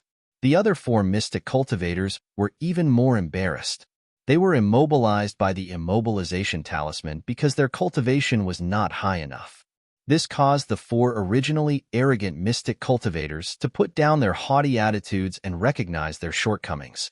They originally did not want to make a big deal out of it and embarrass themselves even more, but this female mystic cultivator was unwilling to let them off.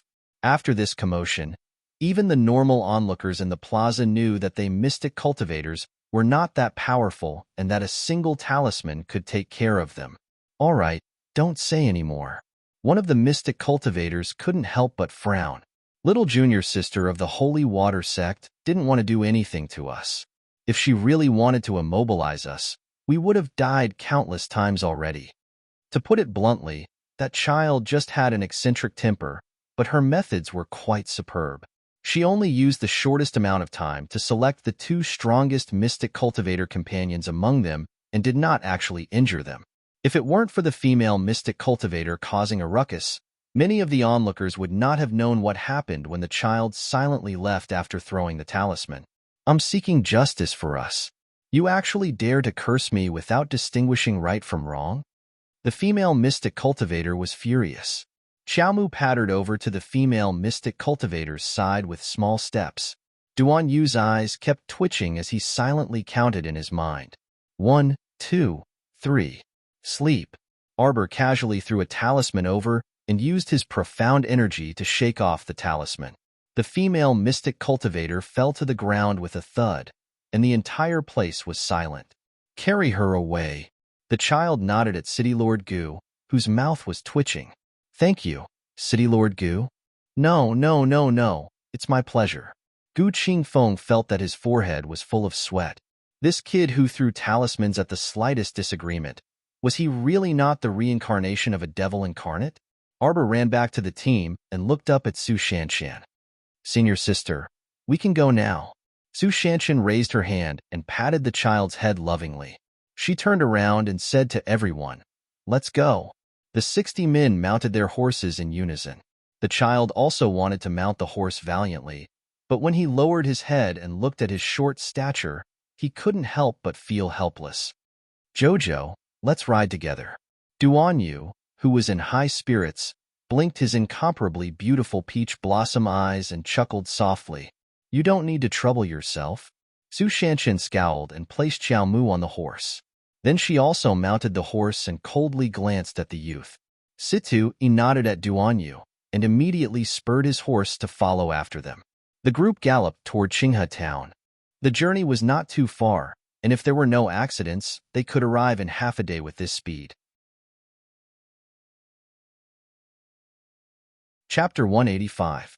Royal City's Eastern Palace, a small study in a side hall. The morning sun shone on the desk in front of the window. Prince Immerse stood in the room in his usual blue robes. His black hair was neatly combed under his white jade crown. He flipped through a memorial in his hand for a while before tossing it to the ground. Xiao 11, Z silently crawled over and hugged the memorial to the throne. He placed it on the desk along with the other memorials that the prince had tossed away earlier. Idling around all day and not knowing the hardships of the people. Look at this Lu Runhu. He's worrying about this monarch. He's so audacious and ignorant. He repeatedly slandered the great king and wanted to take a consort for this monarch. Emolian picked up her brush and drew a large cross on Lu Runhu's memorial. Not approved. Huifeng stood next to the crown prince like a pillar. His brows didn't move, but the corners of his mouth twitched slightly. There's also 1, 2, 3, 4, 5. The officials who worry so much for this monarch all seconded Lu Runhu's proposal. Hee, very good. Emolian picked up his brush and crossed out several booklets in succession. Afterwards, he tossed the pile of items to the nearby supervisor eunuch, who was drenched in cold sweat. What did you say just now? The crown prince turned around with a hint of sternness in his eyes as he looked at the guard standing by the door. The guard inexplicably felt a chill run down his spine. He hastily replied respectfully, "The North Battalion heading to Qinghe town to exterminate zombies is currently trapped in the town and awaiting rescue." Perfect. Lu Runhu and the others have nothing to do. Let them follow the army to exterminate zombies in Qinghe town. What? The steward eunuch standing to the side almost dropped the memorial he was holding. Oh, his jaw also almost dropped to the ground. Xiao 11, Z picked up the memorial on the ground and jogged to the crown prince's side. He reminded in a low voice, "Your Highness, that Lu Runhu is the left assistant minister of the Ministry of Rights." He's a civilian. So what if he's a civilian? Zombies are wreaking havoc everywhere. He's a dignified man. Even women and children are fighting. Why can't he fight? Thus, less than an hour later, the left assistant minister of the Ministry of Rights, Lu Runhu, and the other 5 officials simultaneously received the crown prince's verbal order to supervise the 6 of them to follow the army to Qinghe town to participate in the rescue work. It felt like the sky was about to fall. The Lu family cried and cried as they hugged Lord Lu's leg. Lord Lu wanted to cry more than anyone else. Ever since the great king threw down this decree and left for Mount Hong, Lord Lu felt that his whole person was not good. For some reason, her eyelids had been twitching for the past few days. Sure enough, today's omen was fulfilled. Official Lu wanted to cry, but no tears came out. He hugged his wife and child, and the whole family hugged each other and cried. In the end, a few guards from the South Camp felt that official Lu was being too slow, so they forcefully pulled him away and carried him onto the horse. The guards obeyed the crown prince's orders and went to the residences of the officials one by one. No matter how much trouble they caused, they were all tied onto the horses one by one. After escorting the lords out of the capital, someone would return to the Eastern Palace to report. The crown prince was silent for a moment before saying, "We remember that Qinghe town isn't far from Shiju City. We want the current news from Shiju City." Yes. Huifeng accepted the order and quickly left. The crown prince was somewhat distracted. He sat by the desk and held his brush, not moving for a long time. After a long while, he finally asked, "Gong Chang'an, this old servant is here." The steward eunuch answered with cold sweat. He felt that the crown prince's voice was extremely cold, as if he was in a very bad mood. How many memorials did the great king leave behind? Chapter 186. Gong Chang and silently wiped the sweat off his forehead with his sleeve and said with trepidation, Your Highness, you've been going through memorials for more than a dozen days these past 2 days. There's still about a dozen days left." The crown prince's expression instantly darkened. scaring Gong Chong and into kneeling on the ground and not daring to utter another word. The great king's days are truly smooth sailing, the crown prince muttered indifferently. Leaving him with a pile of work to deal with, he scrambled off to Mount Hong to enjoy his life. Gong Chong wiped his sweat and murmured, Your Highness, this old servant was about to report something. On the way to the temporary imperial palace on Mount Hong, the great king's party was ambushed by 2 zombies, and noble lady, he fainted on the spot. Why were there only 2? Didn't he have the hidden pavilion send a few more over to add some excitement to the great king? He wasn't reliable at all. If the great king knew what this unfilial son was thinking, he might rush over and strangle him to death. Your Highness, Kiki wants to send more people to Mount Hong to protect the great king? Gong Chong asked cautiously. The great king took away 3,000 royal guards, so the entire royal guard camp is now empty. The south camp is going to reinforce Qinghe town now, so this crown prince doesn't have any more men to mobilize. The crown prince looked up and coldly glanced at Gong Chong. How about we form a unit camp for you, and you lead them to rush over to rescue the emperor? Xiao 11, Z hastily covered his mouth. No, Your Highness, your joke is too cold. Xiao 11, Z couldn't stand it. Gong Chong silently shut his mouth. This old servant doesn't want to lead a bunch of weaklings from the eunuch camp to Mount Hong to their deaths. This old servant will take his leave. Gong Chong exited the eastern palace and met Huifeng's eyes, feeling the urge to cry. Huifeng couldn't understand the meaning behind Gong Chong's bitter expression, so he quickly entered and said with a serious expression, Your Highness, there's news from the night pavilion. Shiju City issued a mission call and summoned many mystic cultivators and body cultivators to accompany the members of the 3 sects to Qinghe town for training. If the information is accurate, they have already left for that place this morning. Previously, North Camp's 500 people were all trapped in Qinghe town. However, aside from some mystic cultivators, the rest of the people from the 3 sects should be a combination of body cultivators and superhumans. Their combat strength is probably stronger than North Camp's. The Crown Prince's expression was calm as he listened to the news and nodded. Very good. As long as Shiju City is fine and doesn't affect my little girl, it's fine. As for the rest, they could go wherever they wanted, whether it was the 3 sects or the City Lord's summons. Since the 3 sects are involved in the matter of Qinghe town, the Crown Prince's handsome brows twitched slightly. He reached into his pocket and took out the communication jade talisman. He touched the jade talisman with his finger and saw lines of small words appear on it. Your Highness, this subordinate is currently secretly following the little miss to Qinghe town. The young miss had participated in the 3 sects training. There were a total of 60 people in the group, and they had now arrived at the entrance of the small town. I'm about to go in with Miss, so I don't have time to send another message. The Crown Prince abruptly stood up from the table. His gentle expression no longer existed. Instead, it was replaced by a grave and cold expression. He felt a little flustered, as if something bad was about to happen. Has little Seventh returned? Your Highness, Seventh Yin will most likely not return for another 2 days. Prepare the horse. The Crown Prince strode out the door. Huifeng hastily followed and dissuaded him. Your Highness, even if you ride at full speed and take a shortcut, it'll still take 4 to 5 days. It's better to have Seventh Yin hurry back. The Crown Prince's footsteps paused. Right. Hurry and send a message to little Seventh. Chapter 187. At 10 minutes past noon, Shiju City's City Lord received news that soldiers were escorting 3 carriages full of supplies into the city. The overjoyed City Lord Gu hurriedly went out to welcome them and led a young guard captain back to the City Lord's estate. He served them tea and entertained them for a meal. Only in the end did he realize that they weren't delivering supplies to Shiju City. The City Lord was embarrassed when he realized that he had misexpressed his feelings the entire way. Hidden Flower, who was disguised as He Tian's lackey, saw everything and inwardly laughed until his stomach hurt.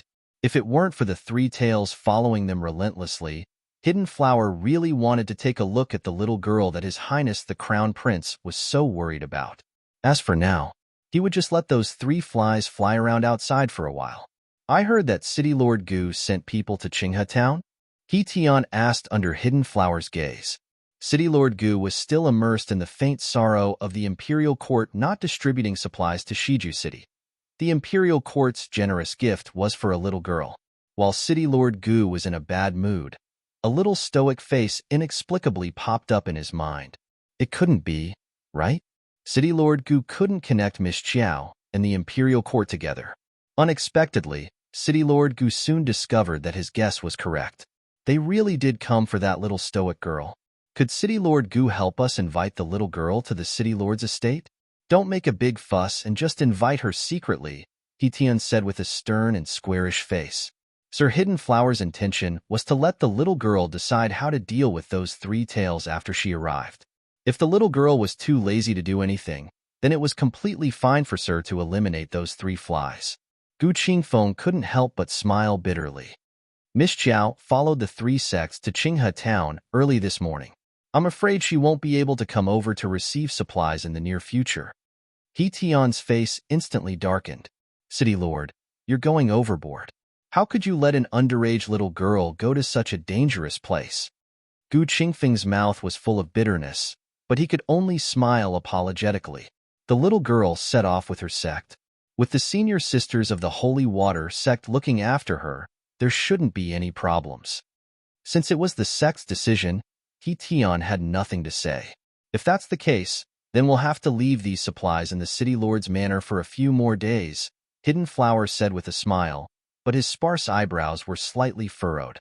City Lord Gu was crying in his heart, but he couldn't show it on his face. He nodded happily and ordered the servants to prepare a room for He Tian and the others to rest. When he sent the two off, City Lord Gu couldn't help but cough and ask timidly, "May I know when the imperial court will distribute supplies to Shiju City?" He Tian immediately put on an official face and said solemnly, "Recently, zombies have been everywhere. In many towns and cities, the control is very chaotic, and there are starving people everywhere. The resources distributed by the imperial court still need to satisfy the needs of those especially poor places. In comparison, Shiju City was very stable and prosperous. His Highness had also praised City Lord Gu for his good governance and benevolence. The Crown Prince and even the Great King are very pleased, and there is no need for the imperial court to send another Zhizhou to inspect." Gu Qingfeng was bursting with joy, and he was grinning from ear to ear. "Your Highness is too kind." He was immediately swayed by He Tian's few words. He didn't even remember to ask for supplies and eagerly sent them to rest. Chapter 188. Arbor's group arrived at Qinghe Town at noon. Everyone dismounted, but did not rush inside. Instead, they gathered at the entrance and planned to eat some rations and rest before entering the town. The leaders of the three sects were Su Shanshan, Situ Yi, and Shang Kuan. Duan Yu insisted on staying in Xiao Mu's team no matter what. Even the 7 celestial maidens' cold gazes could not erase his determination to stay. Arbor did not mind. This youth's cultivation was definitely higher than hers, and he felt a bit mysterious. He looked like a weakling, but he was not. The little fellow looked up at the sky. Although it was noon, the sky above Qinghe Town was overcast as though it was concealing an aura of death.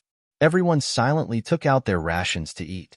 When Xiaomu saw that most of the mystic cultivators acted in unison and took out food from their inner worlds with a swipe of the air, she could only swallow her pride. A certain poor child could only resign himself to his fate and take out a piece of pastry from the bag at his waist. She had just taken a bite when she heard a loud exclamation. "Aren't you a mystic cultivator?"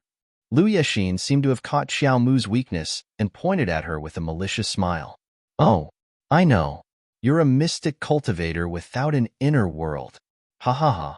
No inner world. No mystic conscious. Idiot. Trash mystic cultivator. Ha." Lu Yexin did not notice that Arbor, whom she rebuked, was expressionless and emotionless when she said this. The other 4 to 5 mystic cultivators in the 3 teams all glared at Lu Yexin with fury on their faces. Situ Yi and senior brother Wang were sitting not far from Lu Yexin, and they all glared at this brainless junior sister with a frown. While she was mocking others, Did she forget that there were 2 mystic cultivators in their Heavenly Dao sect team who had not opened their inner worlds? One of them, senior brother Zhao, was already over 30 years old, and being unable to open his inner world was the pain of his life. Lu Yexin originally wanted to annoy Arbor, but she didn't expect to offend more than half of the mystic cultivators present with her words. Duan Yu looked up and looked at the child beside him with interest. Xiaomu was not to be trifled with, so she would definitely rebuke her. However, ha ha ha. Xiaomu responded to Lu Yexin's ha ha ha ha ha and let out a series of chuckles. On her palm-sized face, her eyebrows, eyes, and nose didn't move at all. If it wasn't for the sound coming from her mouth, no one would think that she was smiling. He looked like a little doll carved out of jade. After the child finished laughing, she lowered her head and continued to eat the pastries. She didn't have the slightest intention to talk to anyone. Everyone was speechless. Pfft! Duan Yu burst out in laughter. Sure enough, following a child was too interesting. Situ, he didn't know whether to laugh or cry as he looked at the child. Little junior sister is still young. It's normal that she doesn't have an inner world. Junior martial sister Lu, I remember that you also just formed your mystic sense a month ago and successfully opened your inner world. You're 5 years older than junior sister. Hearing Situ Yi's words, Lu Yexin was so angry that she almost cried. However, no one was in the mood to comfort this willful junior sister Lu. Humph! Su Shanshan and the others snorted. Seeing that Lu Yexin had been rebuked by Situ Yi, they let her off. Senior brother Wang took out a map and said to everyone, "Everyone, please come over and take a look." The entire Qinghe town can be roughly divided into 3 areas. We don't know the exact location of the granary, so we need to split into 3 groups to explore it. Chapter 189. The residential area is concentrated on the east side of town, and there's also a school there. The west side is mostly concentrated with shops, while the north side seems to be a large farm that's connected to a field and a small stream. That's the situation. Everyone, decide how to distribute the search areas, Senior Brother Wang said. Su Shanshan nodded. Senior Brother Wang, how about you distribute the search areas? We don't have any objections. Senior Brother Shang, what do you think? Senior Brother Wang good-naturedly looked at Shang Kuan from the Daybreak sect. Shang Kuan shook his head aloofly. We'll follow Senior Brother Wang's arrangements. Senior Brother Wang nodded with a smile. Since no one has any objections, I'll distribute the search areas. Since no one has any objections, I'll distribute the search teams in these 3 areas.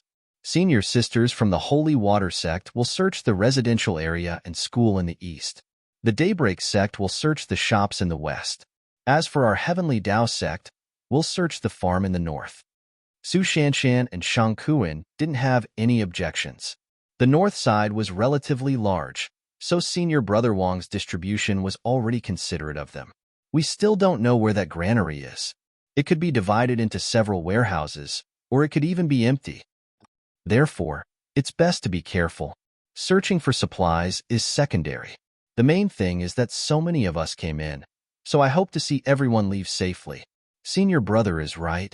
Situi nodded and glanced warningly at Lu Yexin.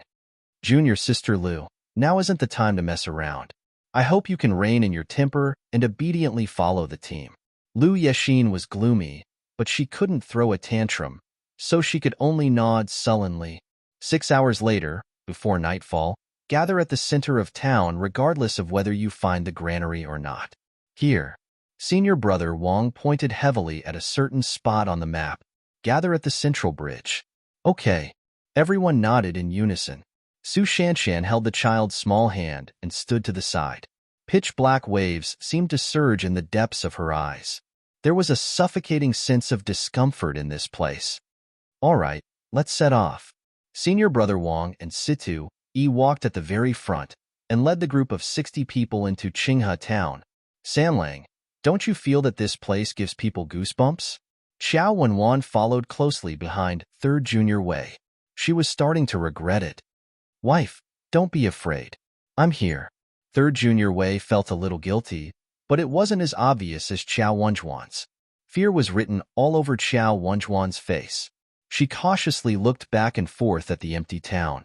She shouldn't have been greedy for that dozen caddies of rice and come to such a gloomy place. Xiao Wenwan followed closely behind Third Junior Wei, her heart on edge. She followed the group into the small town. When they arrived at the entrance, the group stopped.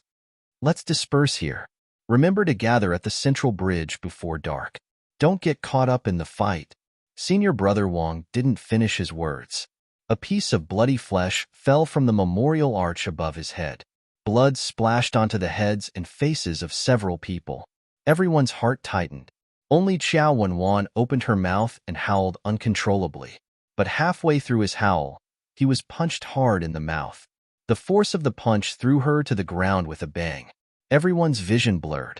A nimble and slender figure charged over like an angry lion cub and landed punch after punch on Xiao Wenwan's mouth. Everyone's hearts couldn't help but tremble as they looked at the bloody teeth that had fallen to the ground. This little fellow was truly ruthless. Chapter 190. Third Junior Wei was dazed from fright. When he finally regained his senses, he hastily rushed forward to stop the fight and said with a sullen face, "Jojo, stop fighting, stop fighting. You're almost beating your little aunt to death. Do you want to kill everyone?" Arbor's eyes were so dark that not a trace of light could be seen. Arbor flung Xiao Wenwan away and said coldly, "Scram back to Shiju City. You don't need to go in. The team doesn't need trash like you, who only knows how to scream when you encounter a little trouble to drag us down." Xiao Wenwan's mouth was full of blood, and she spat out a mouthful of blood mixed with broken teeth. When she looked up, she glared at Arbor with a venomous gaze and let out a hoarse roar. She pounced forward, wanting to push Arbor to the ground. She wanted to strangle this child who embarrassed her in front of everyone. Unfortunately, before she could get close, Arbor raised his leg and kicked her away. She rolled on the ground and roared as she pounded the ground to vent her anger. "If you want to die, I'll fulfill your wish." Arbor stared coldly at the woman on the ground. At this moment, the child exuded a ruthless aura, and a faint white mist of mystic energy surrounded her raised hand. She would lose her life with just one blow. A normal person's life was so fragile. Even a superpowered person would be powerless in front of a mystic cultivator. Third Junior Wei was so scared that he shrank to the side. How would he dare to go forward and say a word? Even Lu Yixin, who had been jumping up and down, did not dare to speak. She only kept sneaking glances at Arbor with a strange mood.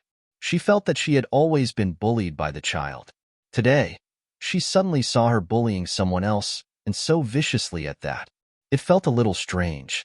In comparison, it seemed that she was not so strict with herself before. At least, her teeth were still in her mouth. Lu Yixin subconsciously raised her hand to touch her mouth. "Little junior sister." Su Shanshan slowly walked to her side and gently held her hand. She bent down and picked up the child. "Let's go." Xiao Mu's accumulated cold energy slowly relaxed. She looked up at Su Shanshan and silently nodded with pursed lips. Killing an unimportant woman would be as easy as blowing off dust. But why should her junior martial sister bear the bad reputation of killing a relative? "Leave immediately. Don't stay." Su Shanshan shouted at Xiao Wenwan with a cold face. She then turned to her team and said, "Everyone, listen to my orders. Don't make any noise. If you attract a large number of zombies to the team, you will bear the consequences." "That's right. Calm down when something happens. Don't panic." Senior Brother Wang nodded in agreement. Even the people from Daybreak Sect who had always found Arbor an eyesore didn't say anything this time because they knew very well that if it weren't for Arbor stopping Xiao Wenwan shouting in time, perhaps many zombies would have been attracted by now. They didn't want to be surrounded by zombies while they were still at the town's entrance. Shang Kuan said solemnly, "Everyone, be careful. We're heading west." After saying that, his sharp gaze swept over the timid Third Junior Wei. "She's your wife? Take her back to Shiju City. Our team doesn't welcome you." Third Junior Wei opened his mouth, wanting to defend himself, but Shang Kuan had no intention of listening to him. He directly led the team to the west side of town. Xiao Wenwan was anxious, angry, and embarrassed. She kicked and slapped the ground, wanting to make a fuss again, but third Junior Wei pounced over and covered her mouth. Wife, be quiet. Chapter 191. Xiao Wenwan wanted to eat third Junior Wei alive. When she was flung to the ground by Xiao Mu just now, she clearly saw that this cowardly man did not know how to stand up for her at all. Even when he saw that Xiao Mu was beating him viciously, he kept retreating backwards, deeply afraid of being implicated by her. You. Third Junior Wei hurriedly covered Xiao Wenjuan's noisy mouth and dragged her out of the town. Wife, keep your voice down. We shouldn't be fooling around right now. The whole group has left, and only the two of us are left. If something happens, we won't have anyone to reason with. Reason my ass. Xiao Wenjuan's mouth was covered by third Junior Wei again. Her mouth was filled with the taste of blood. Wife, you're too impulsive. That's not good. Look at you. If you didn't make a fuss just now, they wouldn't have kicked us out of the group. Third Junior Wei dragged Xiao Wenwan all the way to the town entrance. He was a strength-type superhuman, so Xiao Wenwan couldn't resist at all when he held her down. When the two of them reached the town entrance, Xiao Wenwan suddenly cried out and tried to pry the man's arm away. She stared in front of her with a frightened expression. A person with long hair that they couldn't tell whether it was a man or a woman was sitting on a stone block at the town entrance with his back facing them. 2 hands were slowly crawling on his head of messy hair. No matter how one looked at it, there was a sense of creepiness. Fortunately, it was still daytime. If it was nighttime, they would be scared sick by this person even if they weren't sick. The two of them gathered their courage and walked to the side, trying their best to avoid coming into contact with the person on the stone block. However, the person suddenly turned his head. A pair of eyes protruded from the deep eye sockets of his face. They were shockingly huge. The guy opened his mouth at the two of them, revealing 2 very sharp fangs. Without saying anything, he climbed down from the stone block and suddenly pounced at the two of them. Xiao Wenwan was so scared that she fell on her butt. Third Junior Wei couldn't care less about Xiao Wenwan at this time. He quickly ran out of the town. The zombie pounced and clawed at Xiao Wenwan. The wound on her left arm was so deep that the bone could be seen. Xiao Wenjuan's eyes shrank in pain. Third Young Master Wei, you damn donkey. Xiao Wenwan cursed in shock and fear. Seeing that the terrifying zombie was about to pounce on her face again, Xiao Wenwan took a deep breath and suddenly burst forth with speed. With a whoosh, she swept past the zombie and rushed out of the town. Roar! When the zombie saw that the meat in its mouth had flown away, it hurriedly chased out of the town in a crooked manner and chased in the direction of the couple. Roar! Roar! Although third Junior Wei's strength was different from a mortal's, his speed was no match for Xiao Wenjuan's. It didn't take long for Xiao Wenwan to overtake him. Third Junior Wei looked back and saw the corpse puppet howling madly as it chased after him. He cursed anxiously and angrily. Wenwan, why did you lure it out? You useless man who deserves 1,000 cuts. Xiao Wenwan roared angrily. Her speed exploded to the extreme as she rushed forward. She roared angrily, "Go to hell!" Third Junior Wei's expression was extremely ugly. He still wanted to say something, but he suddenly realized that there was a gust of wind behind him. When he turned around, the zombie had clawed at his face. How could this be? Third Junior Wei's eyes widened in horror. The zombie's speed had always been very slow. Although he couldn't run as fast as Xiao Wenwan, he was at least much faster than a mortal. But now, what kind of zombie was this? How could its speed be so shocking? Third Junior Wei couldn't think about it in detail. He punched the zombie's body and clearly heard a crack from the zombie's body. Third Junior Wei was delighted, but in the next second, his throat was bitten by a pair of terrifying fangs. Ah! Chapter 192. After the 3 teams split up at the Memorial Arch, they each went to their own area to search. They did not know that Xiao Wenwan and her husband met with misfortune. Of course, even if they knew, they would not pay too much attention. Su Shanshan walked at the front of the team while holding the child's hand. Xue Xiao followed closely behind her with a step's distance. Her playful smile disappeared, replaced by a grave expression. Gurgle. A young body cultivator in the team kicked something and stopped with a frown. Everyone gripped their weapons tightly and looked down, only to see a sinister head lying quietly at their feet. Everyone's breathing tightened, but their expressions were still relatively calm. Su Shanshan looked up at the undulating rows of residences. There are probably more than 100 residences here. We'll split into 3 teams to search. Xiao Xiao, you lead one team. Junior sister Yu Gue, you lead the other team. We'll split into 3 teams so we can search faster this way. If anything happens, remember to use the sect's communication talisman to contact us immediately. Yes. Yu Gue and Xue Xiao each picked 6 people and left quickly. Besides her and her little junior sister, there were 6 other people with Su Shanshan. There was Duan Yu, who they could not shake off, junior sister Li Ling from the 3rd peak, a young mystic cultivator named Yang Shu, a middle-aged body cultivator named Ajin, and 2 superhumans, a pair of young siblings. The older brother, Shtong Yin, was 17 years old and a strength-type superhuman. The younger sister, Shtong Li, was 15 years old and a speed-type superhuman. After introductions, everyone learned that Shtong Li not only ran fast but also had developed hearing. Before Su Shanshan entered the residences to search, she had Shtong Li listen to the surroundings. After finding no problems, she quickly led everyone into the residences to search for supplies. The 8 people searched 5 to 6 residences but did not find anything. They could not help but look at each other with wry smiles. Continue searching, Su Shanshan ordered, and the 8 people walked out of the house and ran to the next one. The houses here weren't badly damaged, but along the way, they didn't even see a single corpse puppet. This worried Arbor deeply. A shadow floated in his heart and seemed to be spreading. After exiting the residences, Arbor looked up at the sky. It was even darker than before. Duan Yu poked the child's back. Jojo, did you discover something? It's too quiet here. The child's words made everyone's hearts tighten. Xiong Li even consciously stopped in her tracks, once again holding her breath and listening attentively. However, I really didn't hear anything. The footsteps of a corpse puppet are very different from ours. As long as one appears near us, I will definitely hear it, Xiong Li explained anxiously. Su Shanshan nodded. Everyone, be careful. Let's continue searching. Next room. Everyone couldn't help but quicken their pace.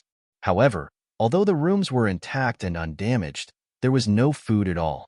Could there be a mistake in the information? The people of Qinghe Town have already fled with their food? The young mystic cultivator, Yang Shu, asked with a frown. No, they didn't escape, the middle-aged body cultivator said with a pained expression. How did you know? My in-laws live in Qinghe Town. After my wife brought the 2 children back to her parents' home, she hasn't returned since. The middle-aged body cultivator closed his eyes. He had been waiting for his relatives in Shiju City, but they never came. Then, are you familiar with the town?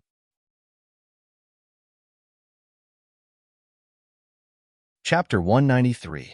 The middle-aged body cultivator revealed a bitter smile. I went out to gain experience for several years and didn't return home often, much less have the time to visit my in-laws. Now that he thought about it, he was filled with regret. While he pursued strength everywhere and was busy making friends with all kinds of people, his wife took care of their elderly parents with their 2 children and never once complained to him.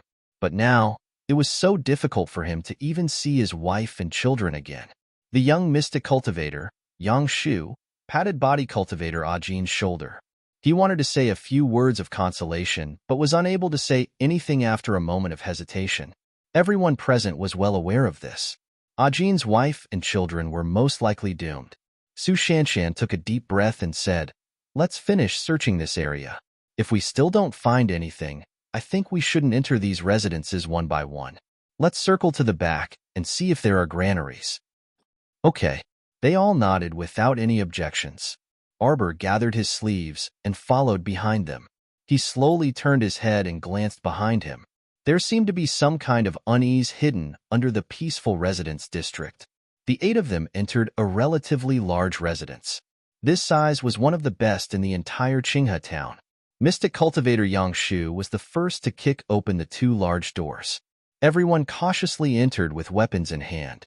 The courtyard was bleak and empty without a single person in sight. Other than Arbor standing alone in the courtyard, The other 7 did the same as before. They walked along the long corridor leading to the back rooms to search for supplies. Arbor circled the courtyard by himself and picked up any tools he saw that he could use. After returning to his original spot, Arbor took out a storage talisman from his sleeve and flicked it open, instantly storing everything inside. Su Shanshan, Duan Yu, and Yang Shu just happened to return to the courtyard.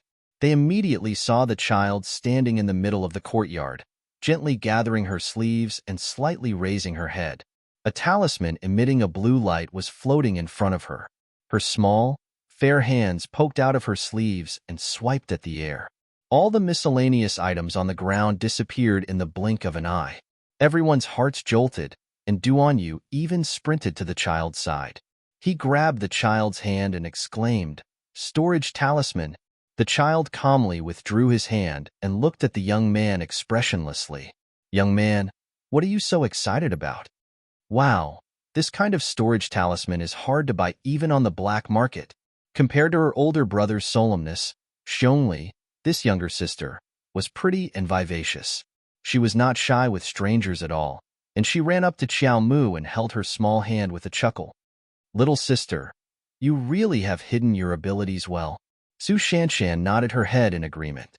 Earlier, when they were outside the town, the child had taken out the bag from her waist and taken out some food. She had even been mocked by that ignorant Lu Yexin. But could Lu Yexin have a storage talisman?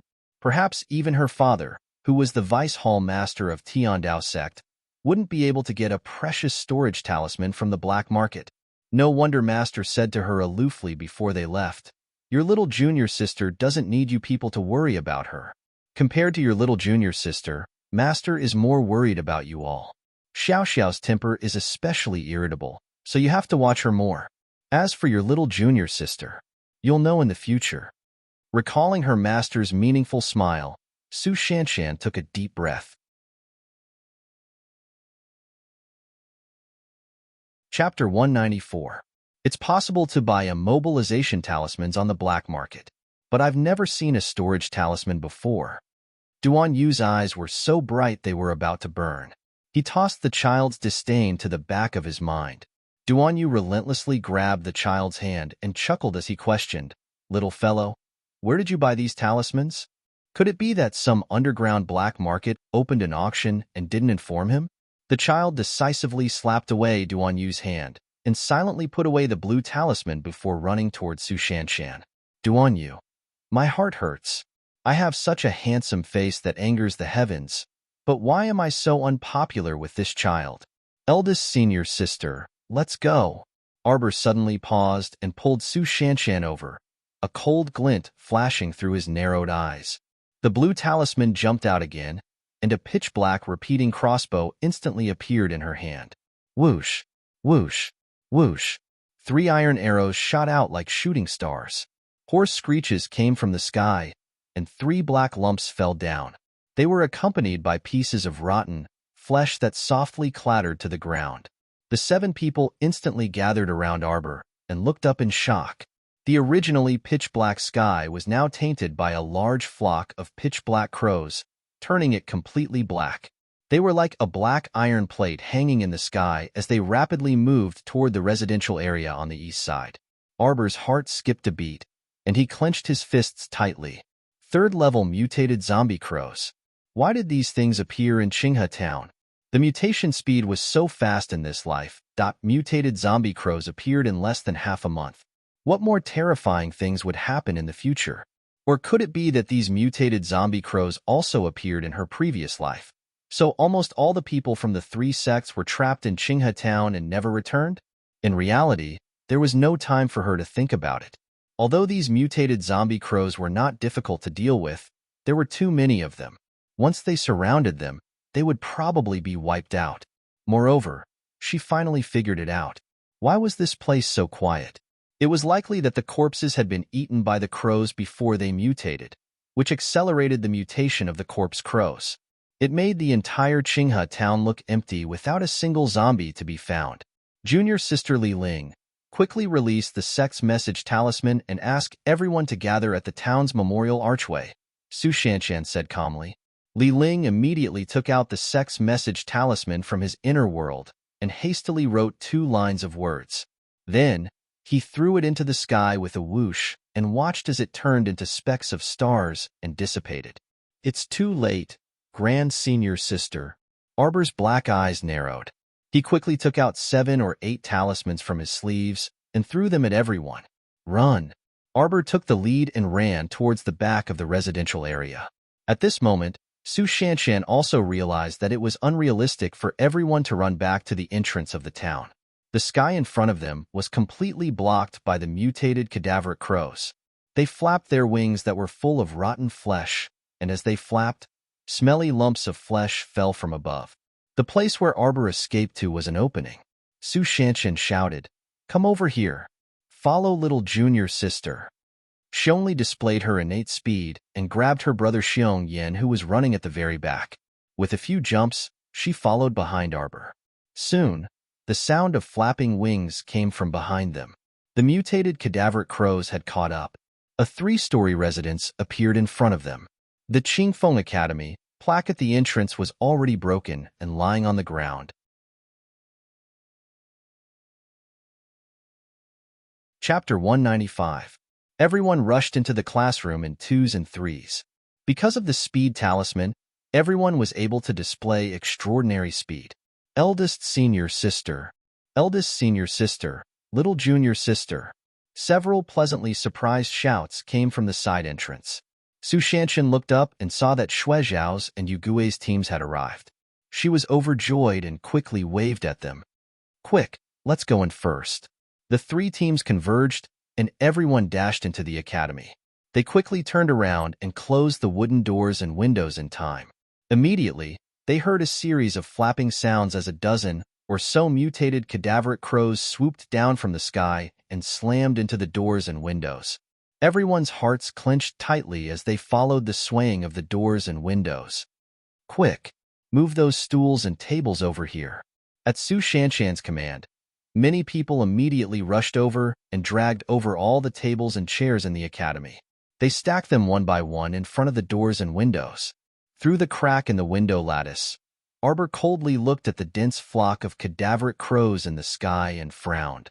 These senseless things were actually so well-mannered that they didn't immediately rush down to attack them. Other than the dozen that attacked earlier, the rest of the flock of cadaveric crows that blotted out the sky only circled the academy and did not move closer. This caused Arbor to feel very uneasy. She couldn't help but feel that she had overlooked something very important. Arbor and Duanyu, who was standing next to her, looked at each other and saw a trace of seriousness in each other's eyes. Thud, thud, thud, thud, thud, thud. In the quiet, clear breeze academy where only breathing could be heard, a soft sound suddenly came from the stairs leading to the 2nd floor. It sounded like someone was walking down from the 2nd floor. Everyone's nerves tensed up in an instant. Their faces darkened as they looked in the direction of the staircase. Even the sound of their breathing was held in unison. Thump, thump, thump, thump. A bouncing bamboo ball fell down from the stairs, causing everyone's tense nerves to loosen slightly in an instant. They only felt that their hearts were about to jump out of their throats, but all of a sudden, they only saw an insignificant bamboo ball. "Be careful." Xiaomu suddenly raised her crossbow and struck a zombie that was about to pounce onto her teammate, causing it to fall to the ground. Everyone looked up and sucked in a breath of cold air. There were several large holes in the wooden floor of the 2nd floor of the academy. 4 or 5 corpse puppets were jumping down from the holes. Some were hanging upside down from the ceiling, their protruding eyes full of hostility. One after another, people swallowed their saliva. They were so shocked that their breathing almost stopped. However, none of them were pushovers. At first, they just didn't react as fast as Arbor, but after they reacted, they didn't even need the captain's instructions. They consciously formed groups of 2 or 3 and rushed towards the zombies that were pouncing on them. They quickly took care of those things, including the ones that were hanging upside down from the ceiling. "Little sister, thank you for your reminder." The young mystic cultivator who had almost been pounced on by the zombie cast a grateful glance at Arbor. At that moment, everyone's attention was attracted by the bamboo ball that fell down the stairs. Only the child saw the danger above his head. It had to be said that his level of meticulousness was comparable to a mystic cultivator with decades of experience. Arbor pursed her lips and didn't say anything. She only nodded at the young mystic cultivator. Chapter 196. Su Shanshan looked up at the dilapidated ceiling above her head. Should we go up? Let's go up and take a look. They nodded hesitantly. When everyone walked up the stairs, only the middle-aged body cultivator, Ajin, stood there and stared motionlessly at the bamboo ball on the ground. This was the bamboo ball he personally made for the two children before he left home last time. Children. Ajin looked up at the broken ceiling with excitement in his eyes. Ajin, what are you doing? Su Shanshan turned around and looked at the middle-aged body cultivator with a frown. He still had time to daydream at a time like this? Did he have a death wish? Ajin returned to his senses and suddenly bent down to pick up the bamboo ball. He took the lead and dashed upstairs with loud footsteps. Ajin. The young mystic cultivator, Yang Shu, looked at the middle-aged body cultivator in astonishment. This Ajin didn't speak much the entire way up, but he was very cooperative with the team. He had never lost his composure like this and ran off alone without a word. Go up, Arbor ordered coldly. What happened to him? Xue Xiao turned to Su Shanshan and spoke quickly. Eldest senior sister, we wanted to rush to the town entrance after receiving your message, but it was too late. It's the same for us, and we sacrificed a teammate on the way here. Senior sister Yugue said grimly. Senior sister Yugue, this has nothing to do with you. It was that superhuman who disregarded your orders and ran away recklessly that killed him. Also, he almost implicated us. Yugue sighed. The more critical the situation, the more you have to remain calm. That body cultivator brother didn't listen to senior sister Su and ran up alone. I'm afraid. Su Shanshan also frowned, her expression unsightly. Let's go up. Pay attention to your feet and be careful. Don't push and shove in a panic. Then, Su Shanshan solemnly handed her little junior sister to Duan Yu and turned to Xue Xiao. Junior sister, let's lead the way. Yes. Xue Xiao nodded and walked up to stand next to Su Shanshan. The two of them led the team upstairs. The wooden floor was severely damaged, and from time to time, a slight cracking sound could be heard. Creak, creak. The sounds under their feet made everyone tense and inexplicably depressed. Suddenly, an old face appeared at the top of the stairs. Su Shanshan's reaction was extremely fast as a streak of profound energy rushed over. The profound energy landed on the handrail of the staircase, splitting a large piece of the wooden handrail in half, and it fell down the stairs with a crash. Su Shanshan and Xue Xiao were the first to quickly ascend the stairs. Xiong Yin and his sister followed closely behind them, while Duan Yu walked in the middle of the crowd with the child in tow. After the group of people had all gone upstairs, they very vigilantly spread out to both sides, paying attention to the dark environment around them. The floor was very dark, and there should be a lobby in the middle. The wooden doors of the 2 rows of rooms on both sides were tightly shut. The middle-aged body cultivator, Jin Zhengheng, stood in front of Su Shanshan and Xue Xiao and said anxiously, Don't do anything, everyone. They're all residents of Qinghe Town. Don't hurt them. Everyone took a closer look and realized that there were 7 or 8 people hiding behind the middle-aged body cultivator. There were men and women of all ages, and one of them was the old face that had appeared at the staircase earlier. Everyone got into their attacking stances. Their faces were tense, and there was no smile on their faces. They are zombies? No, they aren't zombies, they aren't.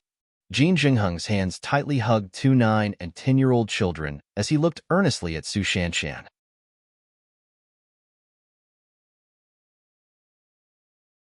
Chapter 197. In the darkness, the two sides confronted each other. The second floor was completely silent. Su Shanshan frowned as she looked at the children in Ajin's arms. Her gaze then shifted to the 7 or 8 townspeople behind Ajin. These people did not look like zombies. Other than their extremely thin bodies, dry lips, and thick dark circles under their eyes, there seemed to be nothing special about them. Ajin nervously hugged the 2 children and vigilantly scanned Su Shanshan and the others. How long have you been here? The girl's cold voice emerged from the crowd. Her teammates subconsciously moved to the side, revealing the girl's small figure that was half a person's height. When such a small figure stood in the crowd and coldly questioned them, the air was so oppressive that it was almost suffocating. Ajin was so nervous that he didn't dare to meet her eyes. Qinghe Town and our village had a zombie outbreak on the same day. If my guess is correct, these people probably ran into Qingfeng Academy to hide for more than 10 days. The soft, childish voice carried an eerie chill. You are all normal people. I really want to know how they managed to survive these 10 days with no food and water. Following her words, Su Shanshan and the others tensed up again. They gripped their weapons and assumed a battle stance. Little Mississippi, the elderly man who had shown his face at the staircase earlier, walked shakily to Ajin's side and said with a sincere expression, I am the mayor of Qinghe Town. I beg you experts, please don't harm our town's townspeople. Everyone is already very pitiful. The old man trembled as he walked towards Su Shanshan and wanted to salute her respectfully. Xiaomu suddenly released an iron arrow, which abruptly struck the old man's left arm. The old man fell to the ground with a loud thud. His torn sleeve revealed an arm with twisted veins. His fingers were slightly bent, and his fingernails were abnormally sharp. He mutated, Arbor said coldly. The iron arrow had clearly pierced through the old man's arm, but no human blood flowed out.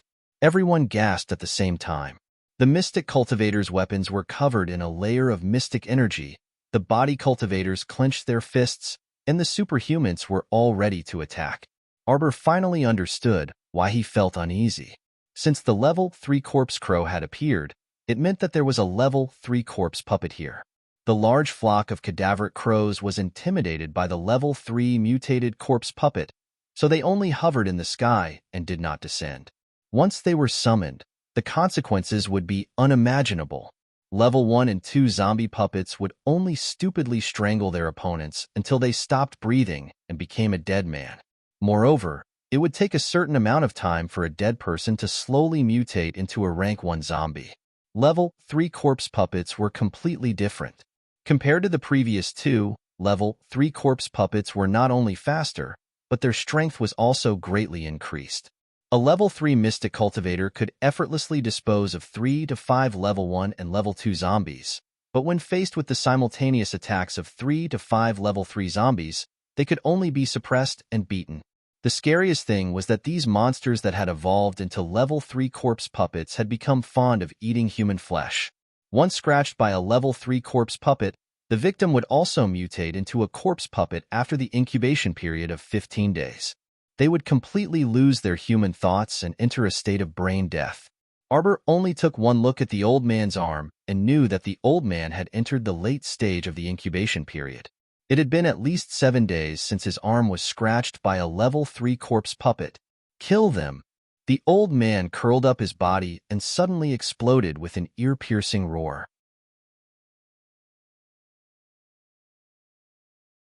Chapter 198. Along with this roar, his body shook with force. A tightly shut wooden door suddenly burst open, and a corpse puppet with one blind eye and half of its face covered in white fur rushed out. It had an extremely ferocious appearance. The thick stench of blood rushed into everyone's nostrils. Boom! Su Shanshan promptly threw out a burst of mystic energy, forcing the zombie to retreat several steps. At the same time, the Holy Water Sect's senior and junior sisters revealed their blades and covered themselves in mystic energy, working together to encircle and annihilate this zombie. In a flash of cold light, the mystic cultivators had already surrounded this level 3 zombie. Level 3 zombie, concentrate your mystic energy and hit its head, Arbor shouted as he coldly stared at this zombie. This zombie was an ordinary level 3 zombie. According to her calculations, there should be a level 3 mutated zombie here. Could it be that it was still hiding in the dark? Hence, Arbor did not join the battle. Instead, his icy gaze searched the surroundings. Duan Yu, I'm here. Duan Yu grabbed the child's hand. Make this place brighter. No problem. The youth finally had a use for his skills. He happily took out a small bead from his pocket and lightly flicked it with his finger. Swoosh! That object flew into the air, illuminating the entire second floor. He thought he would receive the child's praise, so he turned to look at her with a beaming face.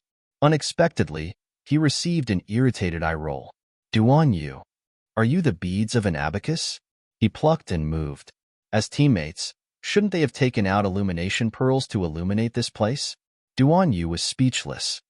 "No, this illumination pearl is very high class, okay?" The area it illuminated could support the entire floor, and it was very convenient to carry around. It was 1/5 smaller than a normal luminous pearl, but it was much brighter. Only the concealed weapons patrician family, the Duan clan, had this kind of illumination pearl. 2 years ago, when he left the Duan clan in a rage, he plundered many good things, including the map of the Hulun Mountains Peach Garden Mystic Realm. However, in the end, that mystic realm benefited this little girl instead. Just thinking about it made him angry. "Do you still have the core ravaging thunder you used to blow up the mountain last time? Take out those two. If the corpse crows rush down later, blow it up," the little girl said ferociously. Duan Yu looked at her very helplessly and aggrievedly. "But the core ravaging thunder is very difficult to create. Ever since we parted ways at Hulun Mountain, I have only made one. If I use it now." "Use it." The little girl patted the young man's waist. Actually, she wanted to pat his back, but she was too short. "Two. But I only have one." The little girl glared fiercely at the young man in front of her. In less than 3 seconds, the young man was defeated. He pouted and said, "2 by 2 then. I'll give it all to you." After taking the 2 core ravaging thunders from the miserable young man and putting them in his pocket, the little fellow turned his head to look at the corpse puppet that was roaring with all its might in the encirclement. That zombie was basically under the control of the mystic cultivators. Although he was a level 3 zombie, he couldn't do anything when he fought alone and encountered a team led by Su Shanshan, a level 7 mystic cultivator. No matter how ferocious he was, Su Shanshan's 2 bursts of mystic energy was enough to make this zombie collapse. Everyone followed the little girl's instructions and slashed at the zombie's head with their mystic energy-imbued weapons. The old man lying on the ground revealed a bone-deep hatred in his eyes. He pounded the ground and bellowed, "You bunch of brats! You think you can subdue it like this?" Bang, bang, bang. The wooden doors of several surrounding rooms cracked open at the same time, and groups of zombies staggered out. They looked around in a daze before suddenly pouncing at Su Shanshan and the others.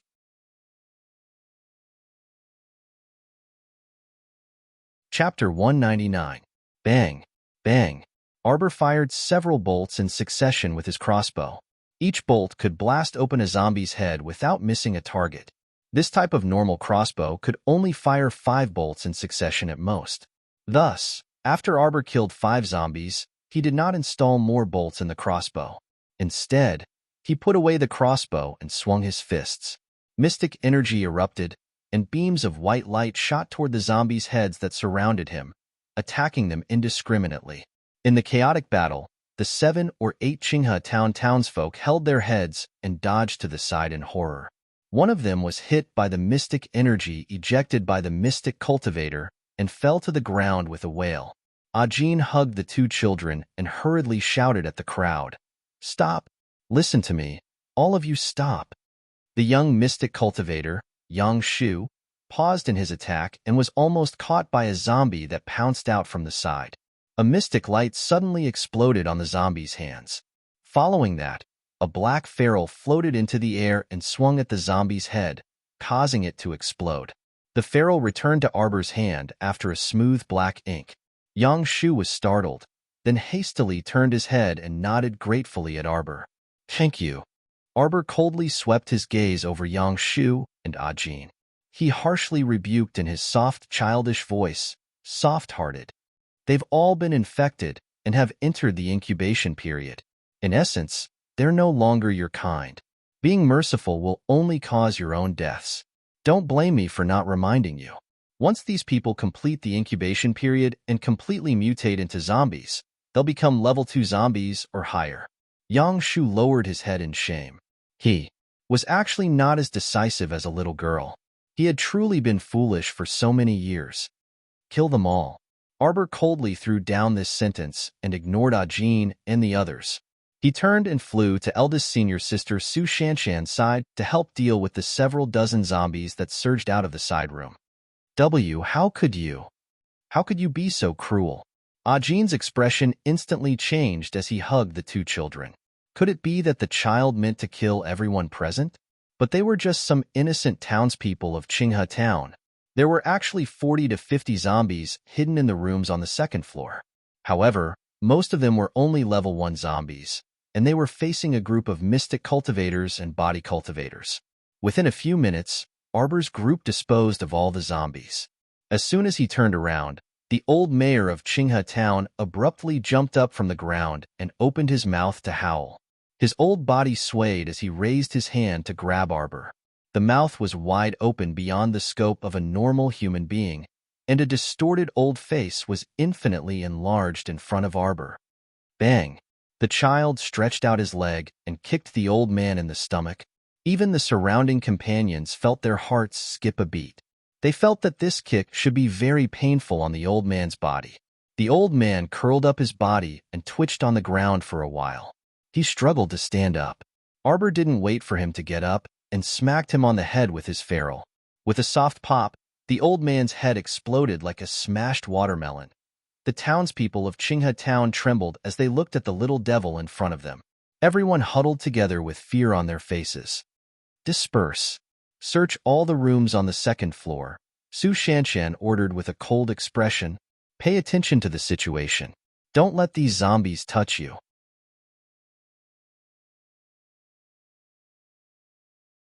Chapter 200. The entire team moved, quickly rushing to the rooms on both sides in groups of 2 or 3. Knocking sounds rang out as several rooms were broken open at the same time. A thick smell of blood assaulted their nostrils, causing them to involuntarily cover their noses and hold their breaths. Senior Sister Su, quickly come and look. Yu Gue covered her nose with one hand as she stared at one of the rooms in shock. Su Shanshan and Xue Xiao hurriedly walked over. Yu Gue moved to the side to make way. More than a dozen women and children with unfocused gazes were tied up in the room, and each of their mouths was stuffed with something, preventing them from making any noise. The child's gaze was abnormally cold. He stepped on the corpses of the zombies and slowly walked to the townspeople. Are you still unwilling to speak the truth at a time like this? Ajin was completely baffled, but he still tightly hugged the two children. He turned to look at a short woman who was wiping her tears with her head lowered. Qing, tell me, what exactly is going on? Why did you lock Granny Wang and the others in the room? What exactly are you doing? Ajin's arms tightly wrapped around the two timid children as he anxiously asked the woman called Qing. The young woman, who had been sobbing and wiping her tears with her head lowered, suddenly stopped her vexing cries when she heard Ajin's question. She slowly raised her head. A pair of eyes with very heavy dark circles narrowed slightly as she coldly looked at Ajin. He couldn't react for a moment when this expression appeared on his usually virtuous wife. Qing suddenly pounced over and raised her hand, looking like she was about to slap the middle-aged body cultivator.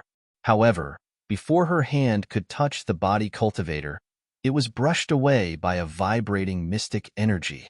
Qing fell heavily to the ground and groaned in pain as she clutched her nearly broken palm. Why did you attack her? Ajin agitatedly turned to glare at Arbor and angrily shouted, Qing is only a normal girl. As a powerful mystic cultivator, don't you feel ashamed attacking a normal person? Not at all. Xiao Mu coldly replied with 2 words. You. Ajin's eyes widened in anger. Shut up. Xue Xiao impatiently roared and pointed her sword at Ajin. If you want to die, I'll fulfill your wish right now. Don't endanger your teammates. Xiao Xiao. Su Shanshan calmly pressed down Xue Xiao's arm and looked at Ajin with a frown. I thought you were a qualified teammate all the way here, but now, I have to say that you have disappointed us greatly. Duan Yu flung out a silver glint and directly cut open Qing's arm. He glanced at Ajin indifferently. Look at her arm clearly. If you had been scratched by her just now, I'm afraid you would have joined their ranks very soon. Little junior sister saved you, and you still have the cheek to talk back to her? You've been training outside for so many years and are so much older than others, yet you're still so naive. I really don't know what you've been training for all these years. Duan Yu glanced at the dumbstruck Ajin again. Qing's arm had already turned slightly black, and the bones in her fingers were abnormally curled. Soon, spikes would grow out of her fingertips, and after the incubation period, she would become a level 2 zombie. Ajin looked at his virtuous wife with a face full of shock. Suddenly, he raised his head and cried out, "Why is it like this? You still have the cheek to ask me?" Qing clutched her arm and staggered to her feet. She glared at Ajin with burning fury in her eyes. You're tuning in to the Romance Rendezvous YouTube channel. We're so grateful for your support, and don't forget to subscribe to join us on this incredible journey through captivating stories.